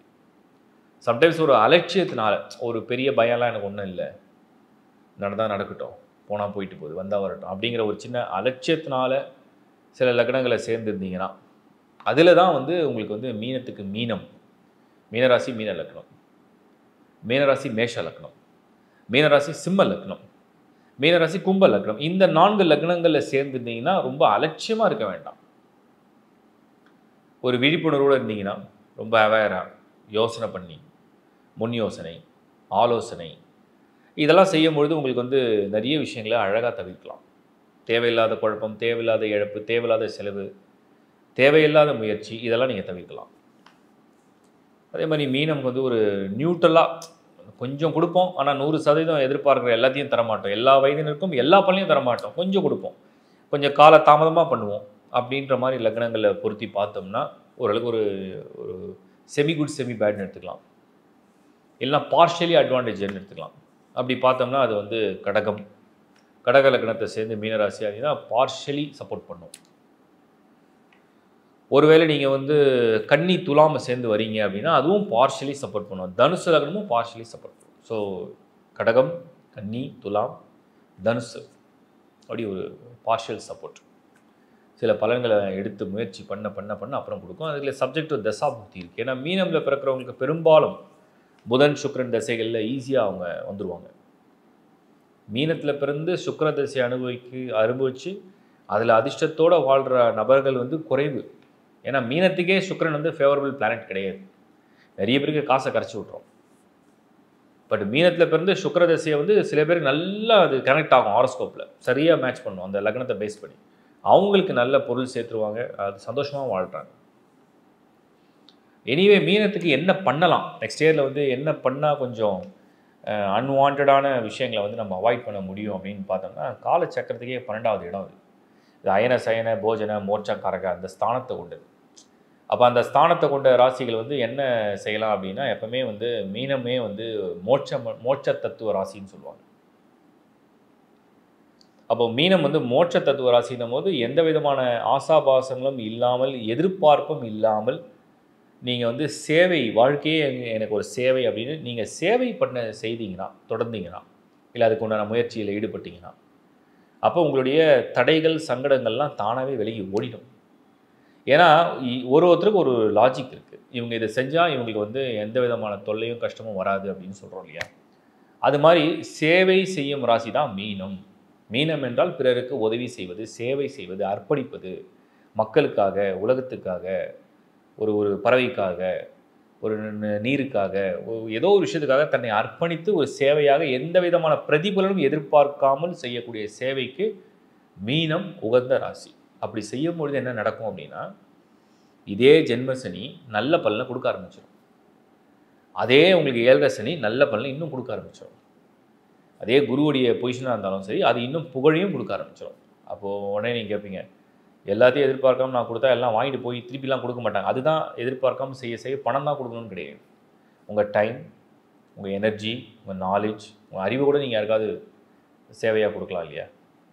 உங்களுடைய ஆற்றல், உங்களுடைய நுட்பமான ஒரு சிந்தனை, ஸோ எது உங்களுக்கு ப்ளஸ் இருக்கோ அதை நீங்கள் அப்படி பண்ணுறது நல்லது. பிரார்த்தனை, பக்தியில் ஈடுபடலாம், சேவை புரியலாம். ஒரு மாதிரி நான் ஏற்கனவே சொன்ன மாதிரி ரொம்ப ஒரு அலட்சியமாக இல்லாமல் கொஞ்சம் விழிப்புணர்வோடு இருந்தால் அடுத்த ஆண்டு வந்து நடக்கக்கூடிய சின்ன சின்ன தடைகள், குழப்பங்கள், வருத்தங்கள்லாம் அவாய்ட் பண்ணிக்கலாம் ஈஸியாக. ஸோ சிந்திச்சு செயல்படுங்க. என்னுடைய மனமார்ந்த வாழ்த்துக்கள். இப்போ நீங்கள் பார்த்தது ராசி மற்றும் அந்த லக்னத்துடைய ஒரு காம்போ. இதில் வந்து நீங்கள் நினைக்கலாம் தொழிலை பற்றி ஏன் நிறைய பேசலை, ஏன் அதை பற்றி பேசலை. இது எல்லாமே உங்கள் செயலை சம்மந்தப்பட்டது தான். நான் வந்து அந்த காம்பினேஷன் எப்படி இருக்குது அதுக்காக தான் அந்த பலனை கொடுத்துருக்கேன். ஸோ ஃபஸ்ட் நீங்கள் எப்படி வந்து ஒரு ப்ரிடிக்ஷனை வந்து நீங்கள் எப்படி ரீட் பண்ணணும்னு நான் சிம்பிளாக ஒரு சில வழிகளை சொல்கிறேன். ஃபஸ்ட்டு உங்கள் ஃபேஸை டெய்லி கண்ணாடியில் பார்க்குறீங்க. ஏன் பார்க்குறீங்க? காலைல எழுந்த உடனே உங்கள் முகத்தை கண்ணாடியில் பார்ப்பீங்க. எப்படி இருக்கும்? எப்படி தெரியும்? இல்லை சில பேருக்கு சென்டிமெண்ட்டாக முதல்ல நம்ம மூஞ்சில நம்ம முழிப்போம் அப்படின்னு ஒரு சென்டிமெண்ட் இருக்கும். இல்லைன்னா தலை கலைஞ்சிருக்கா, முகம் எப்படி இருக்குது, முகம் அலம்பணும், எல்லாமே ஒன்று செய்கிறீங்க. அப்போது முதல்ல எழுந்த உடனே உங்கள் முகத்தை நீங்கள் கண்ணாடியில் பார்க்குறீங்க. அப்புறம் உங்கள் காலை கடன்கள்லாம் நீங்கள் செய்கிறீங்க. இப்போது ஒரு ஹாரோஸ்கோப்பை நீங்கள் வந்து ஒரு டிரான்சிட் நடக்கும்போது ப்ரிடிக்ஷன் அப்சர்வ் பண்ணுன்னா நீங்கள் பிறந்த அந்த ஜாதகத்தை தான் எடுத்து பார்க்கணும். இப்போ ஒரு டாக்டர் கிட்ட போனால் என்ன பண்ணுறீங்க? உங்கள் ரிப்போர்ட்டை கொடுத்தா தான் அவர் பார்ப்பார். என்னென்ன இருக்குது, டெஸ்ட் ரிப்போர்ட், அப்புறம் வந்து எக்ஸ்ரே ரிப்போர்ட், லேப் ரிப்போர்ட் எல்லாத்தையும் பார்த்தா அவருக்கு தெரிஞ்சிடும் உங்களுக்கு என்ன குறைவாக இருக்குது, என்ன வீக்னஸ்ஸு, எங்கே பிளாக் இருக்குது, என்ன பிரச்சனை இருக்குது. அதுக்கு மெடிசனை ப்ரிஸ்கிரைப் பண்ணுவார், இல்லை ட்ரீட்மெண்ட்டை ப்ரிஸ்கிரைப் பண்ணுறாரு. அதே மாதிரி ஹாரோஸ்கோப் அப்படிங்கிறது உங்களுடைய பர்த் சார்ட், உங்களுடைய நட்டல் சார்ட், உங்களுடைய ஜனன ஜாதகம். அதில் நீங்கள் பிறவி எடுத்த அந்த விதி, அந்த மனசு, அந்த சந்திரன், உங்கள் ராசி மண்டலம், உங்கள் கிரக அமைப்பு, உங்களுடைய யோகா அமைப்பு, உங்களுடைய பாவ அமைப்பு எல்லாமே அதில் இருக்கும். ப்ளஸ்ஸும் இருக்கும், மைனஸும் இருக்கும். மைனஸை நம்ம வந்து ப்ளஸ்ஸாக மாற்றணும், இல்லை நியூட்ரலைஸ் பண்ணணும், அவ்வளோதான். ஸோ அதை முதல்ல எடுத்து இப்போ ஒரு தடவை ரீட் பண்ணுங்கள். செல்ஃபாகவே நீங்கள் பார்க்கலாம். ஒரு 4 வாட்டி 5 வாட்டி பார்த்தீங்கன்னா உங்களுக்கு கேள்வி வரும், எனக்கு புரியலன்னு தோணும், எப்படி பார்க்குறதுன்னு தோணும். அதுக்கப்புறம் அதுக்கு அடுத்தடுத்த வீடியோஸ் எங்கேயாவது நீங்கள் பார்க்க உங்களுக்கு ஐடியா வந்துடும். ஸோ முதல்ல பாருங்கள், உங்கள் ஹாரோஸ்கோப் எடுத்து பாருங்கள். அப்போ அந்த ஹாரோஸ்கோப் எடுத்து பார்த்து முதல்ல உங்கள் சார்ட்டில் வந்து அந்த ப்ளஸ் மைனஸை நீங்கள் பிரித்து புரிஞ்சிக்க கற்றுக்குங்க. லக்னம்னா என்ன, நம்ம லக்னம் என்ன, நம்ம ராசி என்ன, நம்ம நட்சத்திரம் என்ன, நமக்கு இப்போ என்ன தசா புத்தி நடக்குது. தசா புத்தினா என்ன? நீங்கள் ஜனனம் எடுத்த நட்சத்திரம், அதுக்கு ஒரு அதிபதி இருப்பார், அவருடைய தசா காலங்கள். அது முடிஞ்சவொன்னே அடுத்த தசா காலங்கள், அது முடிஞ்சால் அடுத்த தசா காலங்கள். அந்த தசா காலங்கள் என்னவா இருக்கும், அது நமக்கு ஃபேவராக இருக்கா அன்ஃபேவராக இருக்கா, ஆஸ் பர் ராசி ஆஸ் பர் லக்னா. இதை ரீட் பண்ணி அண்டர்ஸ்டாண்ட் பண்ணிட்டீங்கன்னா இப்போ நடக்கிற டிரான்சிட்டை க்ளீனாக புரிஞ்சுப்பீங்க. ஸோ இப்படி தான் நீங்கள் வந்து ஸ்டெப் பை ஸ்டெப்பாக, ஸோ ஜனன ஜாதகம், அதோட ராசி லக்னம், அதோட தசா புக்தி, ராசியோட இப்போ நடக்கிற டிரான்சிட்டோடைய பலன், அதுக்கப்புறம் லக்னத்துக்கு அது எப்படி பொருந்தி இருக்கு, இப்போ ஓரளவுக்கு ஐடியா வந்துருச்சுன்னு நினைக்கிறேன் உங்களுக்கு. ஸோ அந்த மாதிரி நீங்கள் வந்து அண்டர்ஸ்டாண்ட் பண்ணும்போது தெளிவாக நமக்கு 2025 நம்ம செய்கிற செயல்களோ இல்லை நம்ம பண்ண விஷயங்கள்லாம் நல்லதாக நடக்க போதா அப்படிங்கிறது நமக்கு புரிஞ்சிடும். இவ்வளோ தான் கால்குலேஷன். இதை தான் ஒவ்வொரு வாட்டியும் உங்களுக்கு வந்து புரிய வைக்க ட்ரை பண்ணுறேன். அதுக்கு நான் லேர்ன் ஆஸ்ட்ரோன்ற டைட்டிலில் எனக்கு தெரிஞ்ச நாலேஜுக்கு நான் வச்சுற கிளாஸ் எடுத்திருக்கேன். அது நீங்கள் வந்து ஃபஸ்ட்டு லெவல்லேருந்து ஒரு வீடியோ 5 முறை பாருங்கள். நீங்கள் உடனே சொல்லுவீங்க வியூவுக்காக 5 முறை, அதெல்லாம் எனக்கு அவசியம் இல்லை. வியூவுக்காக நான் சொல்லவே இல்லை. நான் சொல்கிறது என்னென்னா 5 முறை நீங்கள் பார்த்தீங்கன்னா அது வந்து கிரகிச்சிப்பீங்க. நான் சொல்கிற விஷயம் வந்து உங்களுக்கு வந்து திரும்ப திரும்ப பார்க்க தான் அது புரிஞ்சிடும். அப்போ அது புரிஞ்சிடுச்சுன்னா என்னென்னா நீங்கள் வந்து உள் வாங்கிட்டீங்கன்னா உங்கள் ஹாரோஸ்கோப்பை நீங்களே ரீட் பண்ணி வருஷம் நடக்கிற டிரான்சிட்டை க்ளீனாக ஒரு ட்ராக் பண்ணிட்டு போவீங்க. அவ்வளோதான், ஈஸி. ஸோ ரொம்ப சிம்பிளாக அந்த டிரான்சிட் அப்சர்வ் பண்ணிங்கன்னா நல்லது கெட்டது என்ன பண்ணலாம் என்ன பண்ணக்கூடாது, வாகனம் வாங்குறதுக்கு சரியான நேரம், ஏன்னா உங்களுக்கு வாகனம் இடம் என்னென்னு தெரிஞ்சிடும். அப்படி நான் ஒவ்வொரு ஹவுஸ்க்கும் அதுக்கு உண்டான ப்ரிடிக்ஷனை கொடுத்துருக்கேன். இதை நீங்கள் க்ளீனாக பார்த்து புரிஞ்சுங்க. ஸோ டீட்டெயிலாக இப்போ வந்து தெளிவாக அது கொடுத்துருக்கேன். ஹாரோஸ்கோப் இல்லாதவங்க டீட்டெயிலான ஹாரோஸ்கோப், ஒரு தெளிவான ஒரு ஜாதகம் வேணும், ஒரு ப்ரிப்பரேஷன் வேணும், ஒரு பிடிஎஃபாக சின்னதாக ஷார்ட்டாக மொபைலே வச்சுக்கலாம், எப்போ வேணால் ஓப்பன் பண்ணி பார்க்கணும். www.lifehoroscope.in அதர் சர்வீசஸ் நிறைய இன்க்ளூட் பண்ணிட்டோம். ஒரு பெரிய ஒரு டீமோட தான், ஒரு சப்போர்ட்டை தான் நான் ஒர்க் பண்ணுறேன். நான் தனியாக இதை பண்ண முடியாது, நாட் பாசிபிள். ஒரு பெரிய டீமோட தான் இதை பண்ணுறேன் கம்ப்ளீட்டாக. ஏன்னா எல்லாருடைய சப்போர்ட்டும் எனக்கு தேவைப்படுது. இது கால் ஆன்சர் பண்ணுறதுலேருந்து, கால் உங்களுக்கு வந்து ரெஸ்பாண்ட் பண்ணுறதுலேருந்து, அப்பாயின்மெண்ட் ஷெடியூலாக இருக்கட்டும், இல்லை ஹாரோஸ்கோப் சம்மந்தப்பட்டதாக இருக்கட்டும், ஒரு ஜூனியரோட சப்போர்ட்டாக இருக்கட்டும், மேரேஜ் மேட்சிங்கோட ஏகப்பட்ட சர்வீஸ் ஆட் பண்ணிட்டு தான் வரும். ஸோ உங்களுக்கு என்ன நீடோ அதை நீங்கள் கொடுக்க தான் நான் ஆட் பண்ணிகிட்டே இருக்கேன். அப்புறம் 1 மில்லியன் ஃபாலோவர்ஸை வந்து நெருங்கியிருக்கோம். ஐ திங்க் இந்த வீடியோலாம் போகும்போது ரீச் ஆகிடும்னு நினைக்கிறேன். உங்களுடைய மேலான இந்த ஆதரவு சப்போர்ட் எப்போவுமே எங்களுக்கு இருக்கணுன்றது உங்களுடைய பணிவான வேண்டுகோளாக உங்கள்கிட்ட சொல்கிறேன். அண்ட் என்னால் முடிஞ்ச அளவுக்கு நீங்கள் கொடுக்குற கமெண்ட்ஸ் அண்ட் நீங்கள் கொடுக்குற மெயில்ஸ் ப்ளஸ் நீங்கள் உங்களோட தேவை என்னென்னு புரிஞ்சுக்கிட்டு தான் இந்த ப்ரிப்பரேஷன் பண்ணிகிட்டே இருக்கேன். ஸோ ஐ ஹோப் 2025 எல்லாருக்கும் பெஸ்ட்டாக இருக்கும்னு நான் நம்புகிறேன், இன்க்ளூடிங் மீ. பார்க்குற உங்களுக்கும் எல்லாருக்கும் என்னுடைய மனமார்ந்த வாழ்த்துக்கள். மீண்டும் ஒரு முறை உங்களை சந்திக்கிறேன். Bye from Shankar Narayan. வணக்கம்.